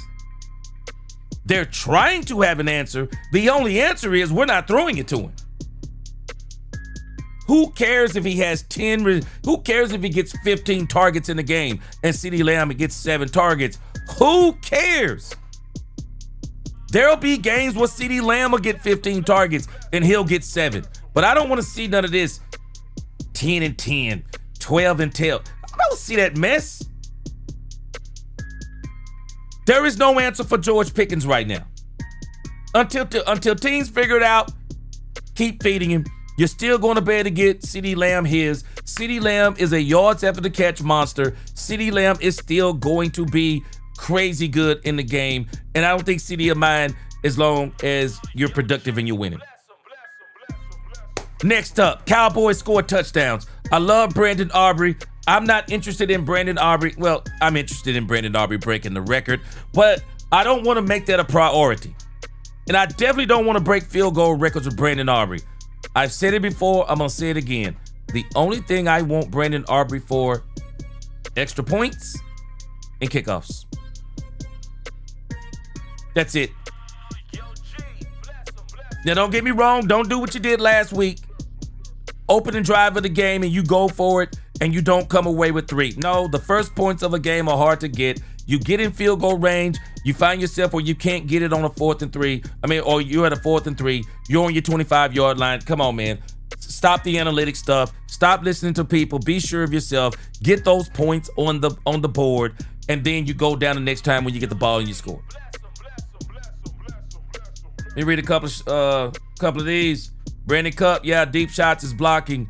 Although, got to go to George off the rip. Man, I'm telling you, and this is why the run game is going to be important. Cowboys got to get that play action working. Bad said, take all of what they give up, whether that's Lamb or Pickens. Exactly. Enough of this balanced. Oh, yeah, they got 15 targets each. No. Marquitos, he says, put blue and Turpin screens. G, they won't be expecting it. G, we have not played the screen much this year. I agree. Marquitos, what we are missing, I said it a couple of days ago. What we are missing in this offense is speed. Or I shouldn't say speed. The lack of the utilization of the speed that we have. We have not utilized the speed that we have. That's why next up I got explosive plays, Kevontae Turpin. The Cowboys, in a sense, have buffered Kevontae Turpin. And the reason why I say the Cowboys have buffered Kevontae Turpin is they got Kevontae Turpin playing traditional third wide receiver. I mean, this dude is out here literally running crossing routes. Who can see Kevontae Turpin on a crossing route? When this dude crosses about 5 yards shallow to the defensive line, to the defensive and offensive line, who can see him? You're not going to see him until he clears that line. The Cowboys don't have him running deep, taking out safeties. They don't have him running go routes, taking out safeties. They could be opening up the offense with Kevontae Turpin. They're not doing it. All we're watching is Kevontae Turpin play traditional third wide receiver. And I'm telling us, it ain't looking good. It's just not looking good. I can appreciate that he's using Kevontae Turpin unlike Mike McCarthy did. But the reality is, you may be using him, but you're really not using him. Let me pull up Kevontae Turpin real quick. This is Kevontae Turpin. Look at this mess. This is a mess. This is Kevontae Turpin. Kevontae Turpin has 15 receptions, 184 yards and 1 touchdown. Come on, man. Come on, man.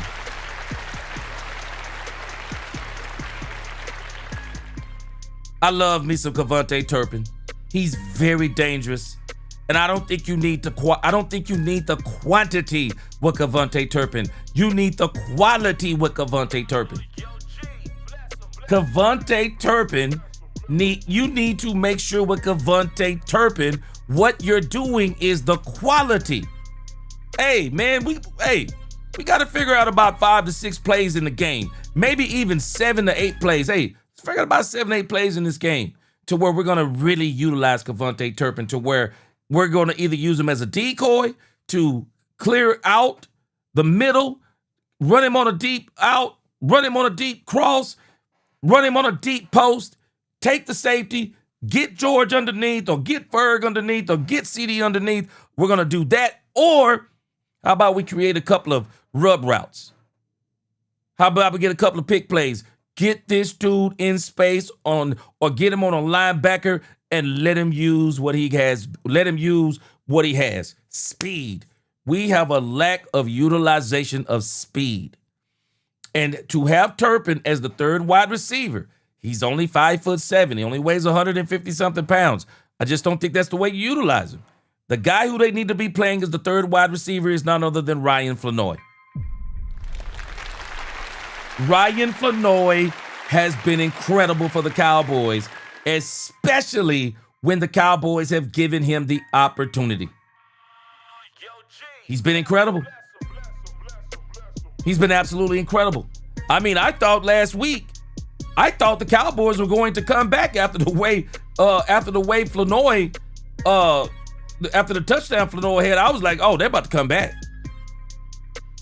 Cowboys have got to use Flanoy more in their passing game.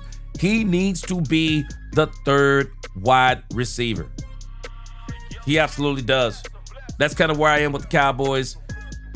Forgot to take out the Turpin. Let me take that out.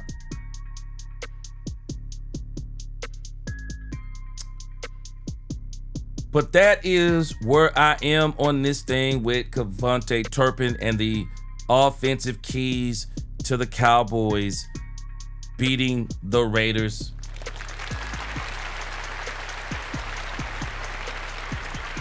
Next up, let's go to the defensive keys. Yeah, Bass, I've been saying it, bro, and you're right. Flo is better at wide receiver 3. Straight up, he is. Bass said Turpin should be a gadget guy, the Swiss Army knife. Can't be dedicated true wide receiver 3. Not when we have Flo, Mingo, or Tolbert. And I'll tell you something else, Bass. I'll tell you something else that people might not be paying attention to. I don't think Turpin is running the way he did before he became the third wide receiver. I don't think he's running the same on kickoff returns. I don't think he's putting the same thing into the kickoff returns. I mean, he's back there tiptoeing, man. He back there tiptoeing. He tiptoeing trying to find that crease so that he can hit that nitro button. But he tiptoeing back there. I think they need to put Jaden Blue in the kickoff game. I don't understand why they haven't done that yet. Put him in the kickoff game. All right, next up, let's go for the defensive keys. Defensive keys. Cowboys, I think they need 6 defensive stops this game. They need at least 6 defensive stops. I think they need 6 defensive stops. I think they need to force 2 turnovers. I think they need to force 2 turnovers, and it would be great to get a defensive touchdown to really put this game out of, or really put the Raiders in a position to where they have to pass the ball. Because I think if the Cowboys can do that, at least I believe, if they do this, I believe it opens up the Cowboys to be able to rush the passer. Now, as far as Geno completing the passes, we'll see what the defense looks like on the backside this week with the new players. Next up, the Cowboys need to terrorize Geno Smith. They need to terrorize Geno Smith. He's got an injured quad, man. Keep this dude on the run all day long. They need to live in the backfield on Geno Smith. Of course, I've already said stop Genty and stop the run. Talked about that a little bit earlier. And I do think the Cowboys are going to stop the run and stop Genty. They need to disguise the blitz and do more of it. And the Cowboys need to play physical on defense. Let's get a little detailed on this. Now, if the Cowboys rush 4, I want Williams and Kenny Clark to be the defensive tackles. I do want them to be the defensive tackles if they rush 4. When the Cowboys rush the 5-man front, the Cowboys are going to have to be careful. I'm telling you, that 5-man front puts your back end, especially our back end, it is going to put us into a situation of liability. It really is, and we're going to have to accept that, but it's going to really put a heavy liability on that back end. Also, Overshown, limit the snap count. Let's not try to bring Overshown back full speed, and I don't think the Cowboys will do it. Revel Jr. also, limit the snap count. Let's bring these guys back. Let's kind of bring them, give them some game, but let's really get them ready for the Eagles game and then have them ready for the Kansas City Chiefs game. The Cowboys are going to need better safety play. I don't know if they're going to get it. I'm just going to be 100% real today, y'all. I don't know if we're going to get better safety play. Wanye Thomas is on injured reserve. Marquise Bell is the only safety we have that is really not on the injury report. I don't think Donovan Wilson is 100%. Malik Hooker's not 100%, but even when they were not playing well.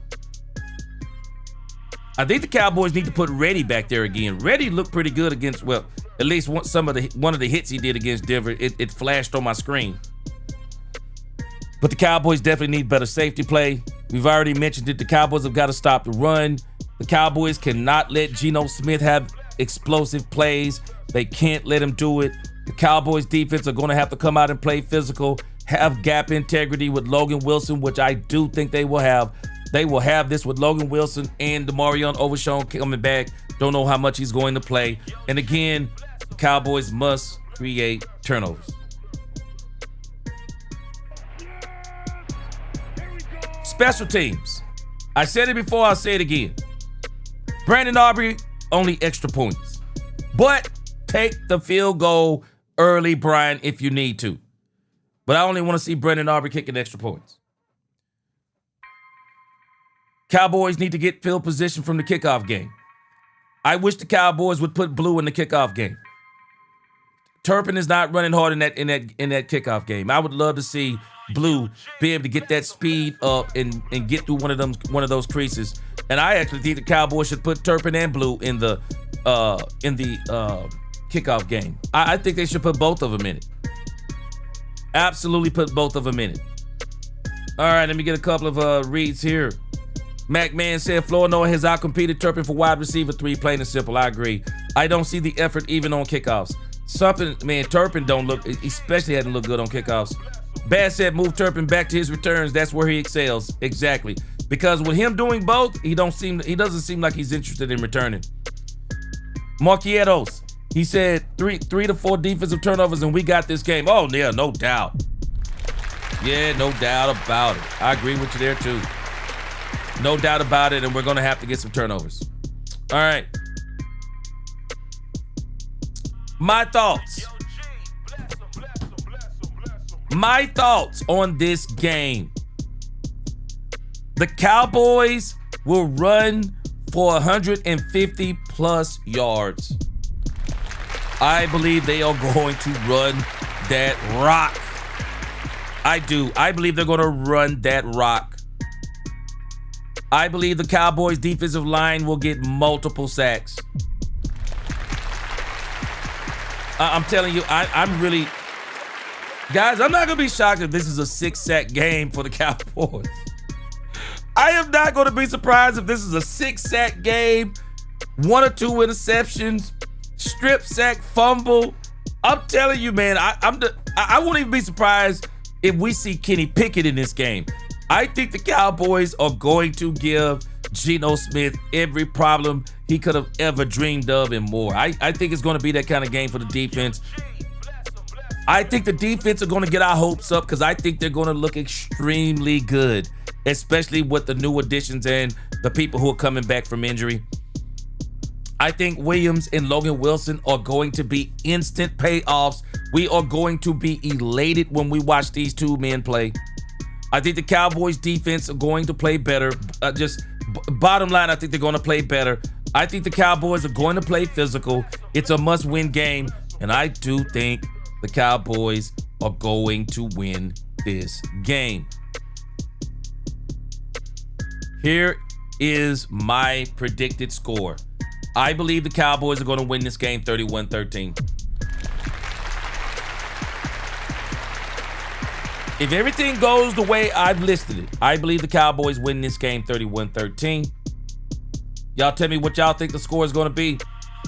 Mac Man said, I may be overly optimistic, but I feel Logan Wilson wearing the green dot will improve the communication and scheme. Mac Man, the defense, I think it looks totally different. Quentin Williams is the best player the Cowboys got in the trade. But I'm telling us, man, Logan Wilson is what's going to make this defense look different because of the trade. Football IQ, man. Logan Wilson has got what we've been needing, especially what Matt Eberflus has needed for his system. Brandon Cupp says our defense has to be like the Grammys, hit after hit after hit. Yes, sir. Joshua said over shoulder Rebels should play at least 15 to 18 snaps max. Yeah, Josh, I really want the Cowboys to really be very mindful and careful of how they bring them back. But I'm sure they're probably thinking along those same lines. Now, I always give two scores. If things don't go right in this Cowboys game, and if the Raiders do find a way to beat the Cowboys, and I do believe if they beat the Cowboys, it will be because they will make them so one-dimensional, and they will get after Dak Prescott in ways that'll be insane. And and of course, I think there'll be turnovers. And that's the only way the Raiders beat the Cowboys. I think the Raiders, if they do beat the Cowboys, it's going to be the Raiders 20, the Cowboys 17. Because the one thing about Pete Carroll don't mind winning ugly. Pete Carroll don't care about beating you 13.5 to 12. Pete Carroll don't care about beating you with some odd score like 11-9. Pete Carroll don't care. Pete Carroll just likes to win. If the Raiders wind up beating the Cowboys, it'll be 17-20. Let me see what my man, the Big Rombowski, said. The Big Rombowski said the Cowboys scored 30. But the Raiders scored 31 on the last second field goal. He said Pete Carroll walks on smiling with the win. Yeah, I don't think it's going to happen, Rombowski. I don't think that part going to happen right there. Brandon said he think it's going to be 38-10. Real Estate Vet said, how about this? Just doggone win. We can win by forfeit. Hey, Real Estate Vet, I'm telling you, that's one of the things about Pete Carroll you have to be careful of. Pete Carroll don't care how he wins. Pete Carroll don't care about scoring no. Man, he don't care if he scored 30 or 3. If Pete Carroll can beat you 3-2, Pete Carroll is happy. That's who Pete Carroll is. Pete Carroll, man, he doesn't mind winning close games. He don't mind games coming down to field goals. That's Pete Carroll. That's why Pete Carroll is dangerous. Pete Carroll is real dangerous as a coach when it comes to playing against him because he don't care how he wins. The Big Rombowski said Max has 3 sacks on Dak because he's ticked at Gerald for not finalizing the trade deal and going with Quentin instead. Boy. Yes, sir. Real Estate Vet says straight up. All right. And that is my Dallas Cowboys preview. But the fun don't stop. Y'all, hey, don't forget, the fun don't stop. Y'all, we cannot forget the road to the playoffs. This is another series that I've created. And I think I went back and made all of the necessary adjustments. And we got a new team that has made it to the road to the playoffs. All right. See what we got here. Road to the playoffs.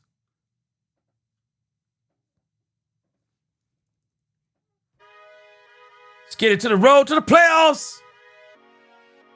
I believe the Cowboys, contrary to what a lot of people think, I believe the Cowboys have an incredible opportunity to make the playoffs. I know they shot themselves in the foot the first 9 games of the season. But with the parity in this league, the Cowboys can absolutely make the playoffs, and it's not just fool's gold. DC for El Rasta, man, what is going on with you? Yes, sir, we better win Monday. We need it, and I think we're going to win. Let's look at Week 11, the road to the playoffs, and we'll go through this again on Monday. This is the road to the playoffs for the Dallas Cowboys. So we had some very interesting things happen this past week. The doggone Philadelphia Eagles beat the Green Bay Packers. And a lot of people don't realize something about the Green Bay Packers. Michael Parsons has felt the need to defend himself against Colin Cowherd, but I think he's actually losing the argument, and I think he would be better off by not making the argument. While I do not agree with everything that Colin Cowherd said, but I'm sticking with my own original premise, and you're going to see why I'm talking about Michael Parsons in a moment.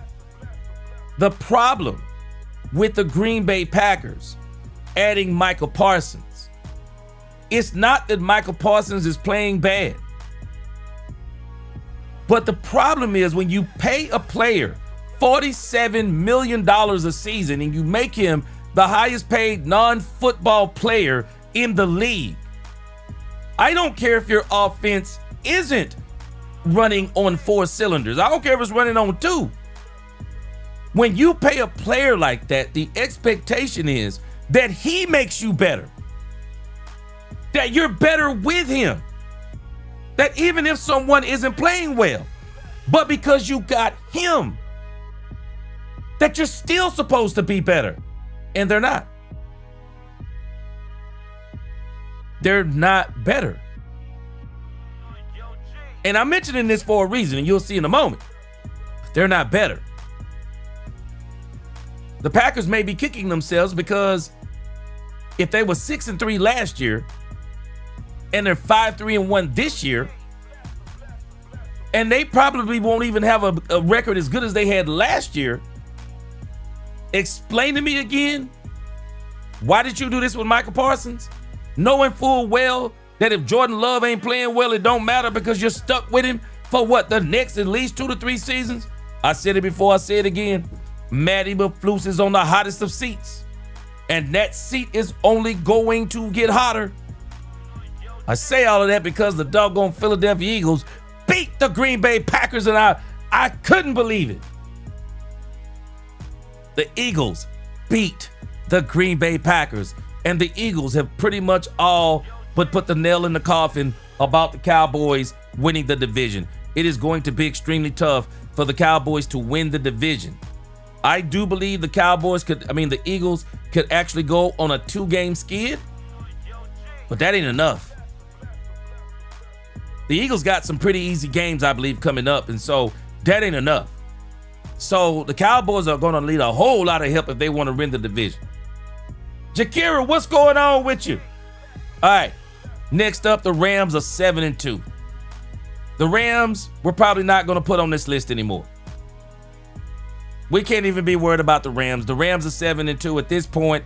They're pretty far out there, so we're not going to be worried about their record going forward unless they drop a few games. The San Francisco 49ers are at 6-3. I believe the Lions are at 6-3. And surprisingly enough,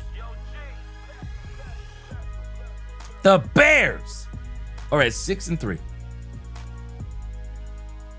Man, I gotta give Ben Johnson a hand.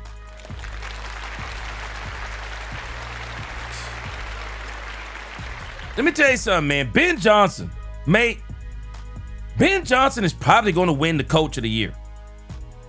This dude, Ben Johnson, is coaching his butt off. Because I'll be honest with you, I don't think his team is that good. I don't think Ben Johnson's team is that good. But I think Ben Johnson is just a dog of a coach.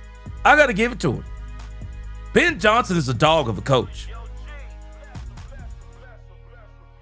He's a dog. Ben Johnson's a dog, man. Them boys are 6-3. They're going to be hard to catch. Big Rumbowski. No, they won't be hard to catch. I'm sorry. But he's a dog of a catch. A dog of a coach. Big Rumbowski said, 47 million, you better get a pass rusher that is near the top in sacks all season long. Facts. That's fact. The Green Bay Packers have got to be looking at this saying, we're not better than we were last year. I mean, no matter how we slice it, we're just not as good as we were last year. This guy was supposed to make us better even if the offense is struggling. We'll talk about that more in a moment. Mac Man said he don't care how ugly Monday is. He said all we want is a win. He said our locker room desperately needs to feel the energy of a win again. Yes. Jakira, yes, good to see you. DCL for roster man. He said he said I see they don't talk about his money, but they talk about Dak money. Crazy, right? Yeah. Bear said the Giants were supposed to be an easy game for the Eagles too, G. And look at what happened. Those easy games for Philly, they can lose those games too. It could happen. True Texan, appreciate that super chat. One thing for sure, any given Sunday. Yeah, Brandon Cup said 47 million, 4 got 3 dogs and then some. Yeah, man. Yeah. Mr. 72 Seville said I said it first off season. First season, Rams going to the Super Bowl. Boy, they looking pretty good, aren't they? Yeah, the Rams are looking pretty good. All right. At number 9 in front of the Cowboys, we got the Carolina Panthers. Cowboys should have never let the Panthers beat them. And then at number 10, we got the Vikings at 4-5.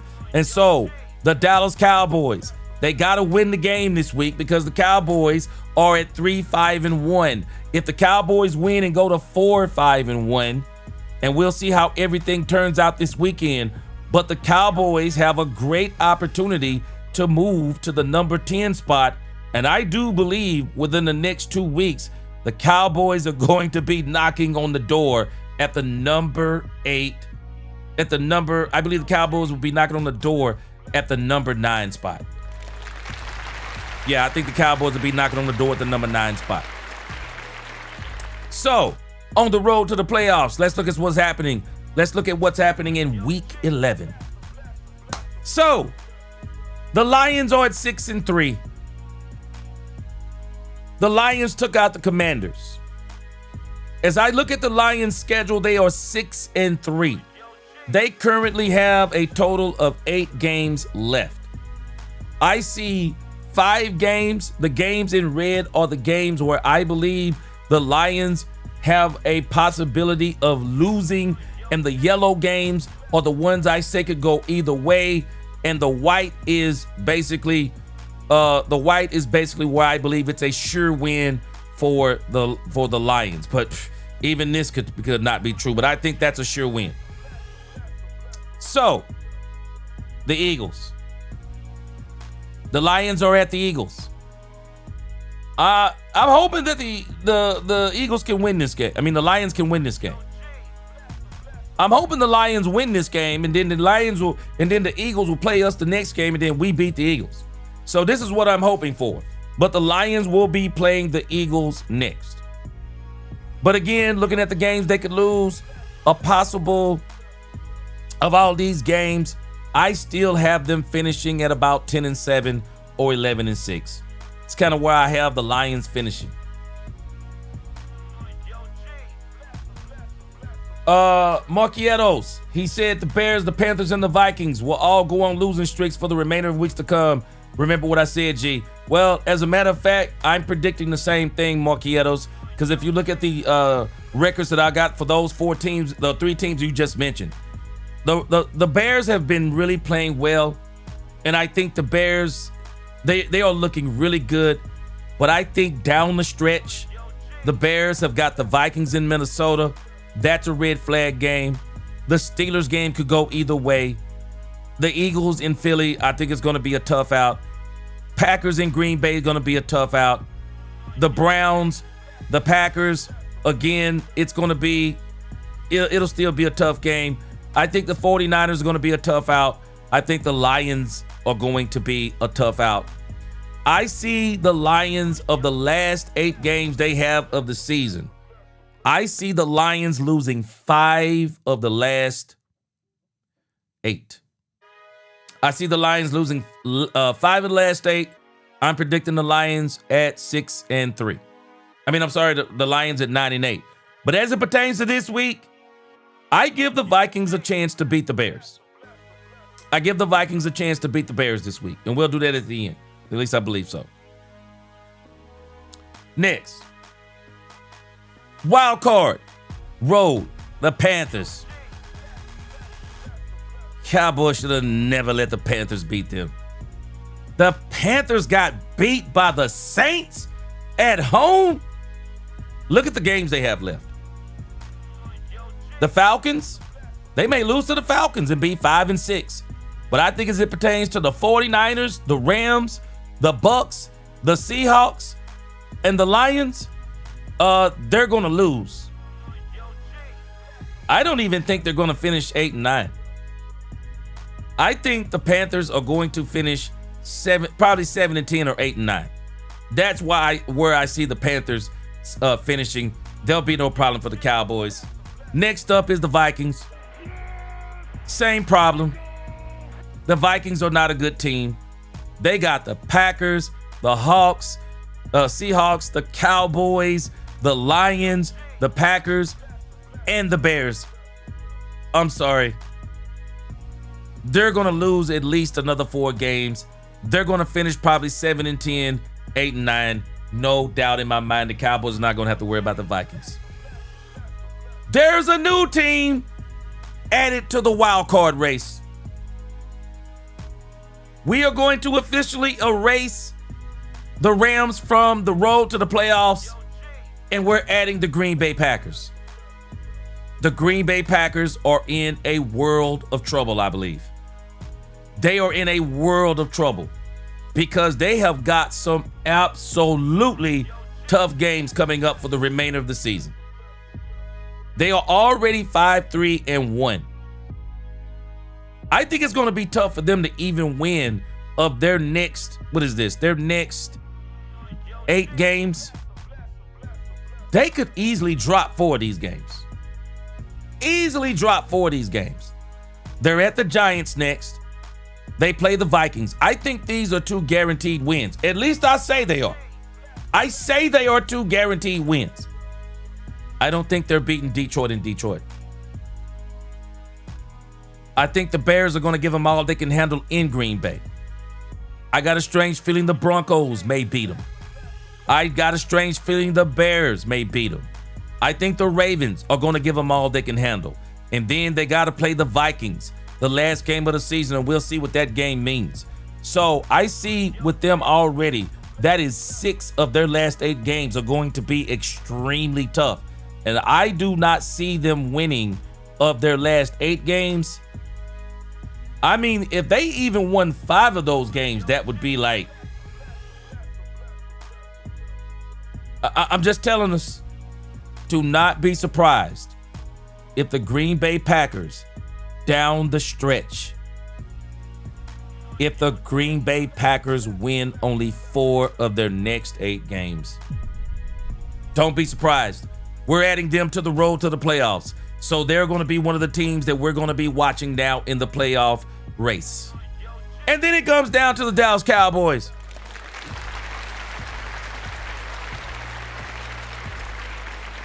The games in white for the Dallas Cowboys, I feel like these are guaranteed wins. And then the other 4 games, these are 3 of those games I consider them to be danger games that could kind of go either way. And then I got the red game against the Lions, which that is, of all these games that they're going to play, the last 8 games the Cowboys have, y'all tell me what y'all think. I think the Lions are the toughest of the 4. I think the Lions are the toughest of the 8 games left. I think the Detroit Lions is the toughest of the 8 games left because in this 3-game gauntlet, in this 3-game gauntlet, I believe the Cowboys will be riding the energy of Marshawn Kneeland. I think they beat the Raiders. I think we come out of this week. I think we come out of Monday being 4-5-1. The Cowboys will be 4-5-1, I believe, come Monday. Then the Cowboys will come back and play on Sunday the Eagles. Well, I think they beat the Eagles. It's a divisional game. I don't think the Eagles are sweeping the Cowboys. It is hard for this division to sweep each other, especially as it pertains to the Cowboys and the Eagles. The Eagles beat the Cowboys in Philly. I fully expect the Cowboys to be ready and beat Philly in Dallas. The Cowboys, I believe, get their first win streak between the Raiders and the Eagles. This game against the Chiefs, I'm telling us, I am not going to be surprised if the Cowboys beat the Chiefs. I will not be surprised in the least if the Cowboys beat the Chiefs. The Cowboys can go 3-0 in this run. They can go 3-0. There's no doubt in my mind. Will they is another story. But I think the Cowboys can go 3-0. I think the trouble is going to be the Lions. The Lions are loaded. The Lions, to me, are what the Cowboys are going to be next year, but better. The Lions have a really, really strong team. A really, really strong team. That's what the Cowboys are going to be next year, even better, because Dak's better than Goff. I think the wide receiver duo for the Cowboys is better. I think the Cowboys will find its running back duo, especially next year, between something maybe what they have or what they do in the draft and what the Cowboys have added now in the defense. They'll only add more going forward, and I think the Cowboys defense will be better next year. But the Lions, to me, of these 8 games is the toughest. I think the Cowboys should make work of the Vikings, the Commanders, and the Giants. Chargers game is going to be tough, but I still have that in the yellow. I think the Cowboys can beat the Chargers, but I got this Lions game circled. But in this road to the playoffs this week, I'm picking the Cowboys, and the Cowboys will be 4-5-1 this week. 72 said no. 72 said no. He said, come on, G, really? I'm telling you where I am. I believe in this gauntlet. I believe the Cowboys can win all 3. But I preface by saying, will they is the question. I think they beat the Raiders. I think they beat the Eagles. I do. I think the Cowboys beat the Eagles. The Chiefs, it's going to be a great game on Thanksgiving, but it won't surprise me if the Cowboys beat them. I think the Cowboys will be, like I said before, I think they'll be riding the Marshawn Kneeland thing. I think they'll be riding very, very high on the Marshawn Kneeland thing. I think they're going to be riding very high on this. I'm just telling y'all, don't be surprised if they win all 3 of these. But the Lions is the game that I'm kind of like, okay, they're going to go on the road. But these last ones, I'm not concerned. Oh, Jesus, it's always a battle of attrition. Yeah, whoever can stay healthy. Richard Owens said, gee, we have a great opportunity to prove the world wrong by making it to the second round of the playoffs if Shotty learned how to use Jaden Blue. I believe if this defense comes alive the way that it should, and I agree with you, if Shotty can learn to utilize everything that he has, because I don't think he's utilized the speed game yet. That's where I think he's struggling. He hasn't figured out how to use neither Kevontae Turpin nor Jaden Blue. Because again, what have we seen for Kevontae Turpin? Nothing. In the grand scheme of things, nothing. We have not figured out how to utilize the speed part of our offense yet. All right, so road to the playoffs. This is my Week 11 prediction on the road to the playoffs. Week 11, Bears versus the Vikings. I'm going with the Vikings this week. Bears versus the Vikings. I'm going with the Vikings. Panthers versus the Falcons. I'm going with the Falcons. Green Bay Packers versus the Giants. I'm going with the Green Bay Packers. If the Giants beat the Green Bay Packers, Matt LaFleur might be fired on the spot. Matt LaFleur could literally be fired on the spot. If the Giants beat the Packers with an interim coach and Jameis Winston, Matt LaFleur is fired on the spot. I believe the San Francisco 49ers are going to beat the Arizona Cardinals. But I wouldn't be surprised if the Arizona Cardinals win. Lions versus the Eagles. Woo! Man, let me tell you something. These doggone Eagles, man, they win ugly. The Eagles win ugly every week. They really do. The Eagles win ugly, man. It wouldn't surprise me if the Eagles beat the Lions, but I'm going with the Lions. That's where I'm going. I'm thinking the Lions are going to beat the Eagles. The Eagles are going to go on a 2-game losing streak, and then the whole thing with A.J. Brown is really going to go off the chain. Really going to go off the chain. And then, of course, I'm taking the Cowboys over the Raiders. Y'all tell me what y'all think. This is where I am in week 11 on the road to the playoffs.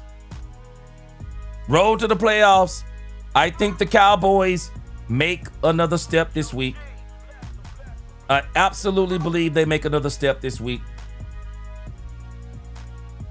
DC4L. Now, DC4L, let me say this. I don't think it's this week you have to see the defense, because the defense has got these new players. The Raiders have a terrible offense, and they're going to be riding high on this Marshawn Kneeland thing. And so this defense may come out and really shock us because the Raiders are terrible. It's against the Eagles I want to see this defense. Rombowski says, sorry, but a J.J. McCarthy-led Vikings is not winning. He said they're not winning any more games against the NFC North foes for the rest of the season. Yeah, man, it's going to be tough. But those divisional games are always different. Catlin, she says she hopes so. Brandon Cubb, he said on Thanksgiving, 5 players jump in the Salvation Army bucket after scoring. I hope so. Hey, Sue said, gee, I've been watching highlights of Revel over our rookie corner. He's a ball hawk, no doubt. No doubt. Matter of fact, I'll come back with some stuff on him tomorrow. Catlin said, pulling for the Giants and Cardinals. Yes. Yes. Brandon said, Revel, if he comes back from that injury, is a shutdown corner, and yes, a ball hawk. No doubt about it. Yeah, Robert McNeil, we stacked. Yeah, that defense is crazy. And it's only going to get better next week. Yeah, DC Voyel, hey, DC Voyel roster, man. Hey, we going to look good. I think, man, the Raiders offense is terrible. Man, Cowboys might look like Super Bowl. Cowboys might look like Super Bowl champions against them boys, man. But the Raiders defense is going to look good too. Brian's going to have to bring his A game. Brian Schottenheimer's going to have to bring his A game against Pete Carroll. For sure. He's going to have to bring his A game. Yeah, Football Fanatic, he said Revel Jr. was a top-rated corner coming out of the draft. Yeah, I think he'd have been the first corner off the board. I don't think the Cowboys get him if it's not for an injury. I don't think the Cowboys get him. I don't. All right, guys, that's going to do it for tonight. We're going to be back tomorrow.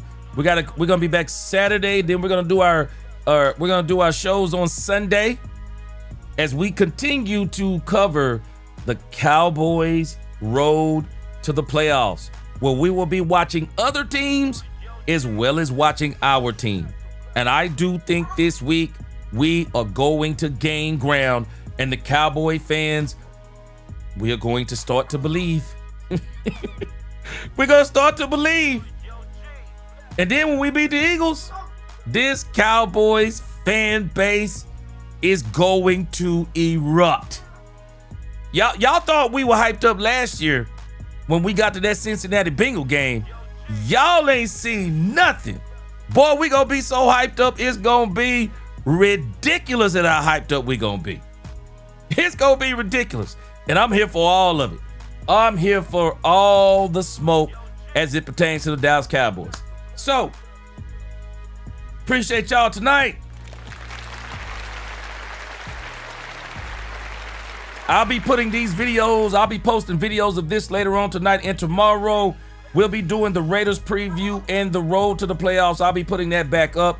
Real estate vet, we will be doing Cowboys After Dark, but I think it'll be probably Sunday night. We're going to do Cowboys After Dark Sunday night. That's when we'll do it.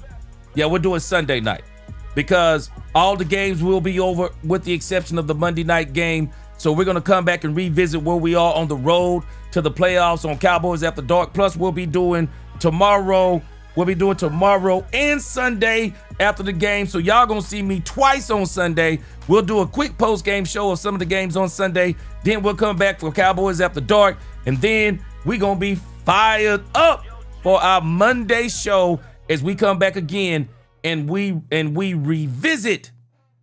We're going to revisit the road to the playoffs and the Cowboys preview. Man, it's about time to get back on the field. Let's go. We are moving forward. I appreciate y'all rocking with me.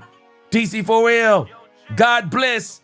Prayers up for Marshawn Kneeland family. Salute to all the veterans out there. Until the next time, let's talk Cowboys, but we talk facts. Peace.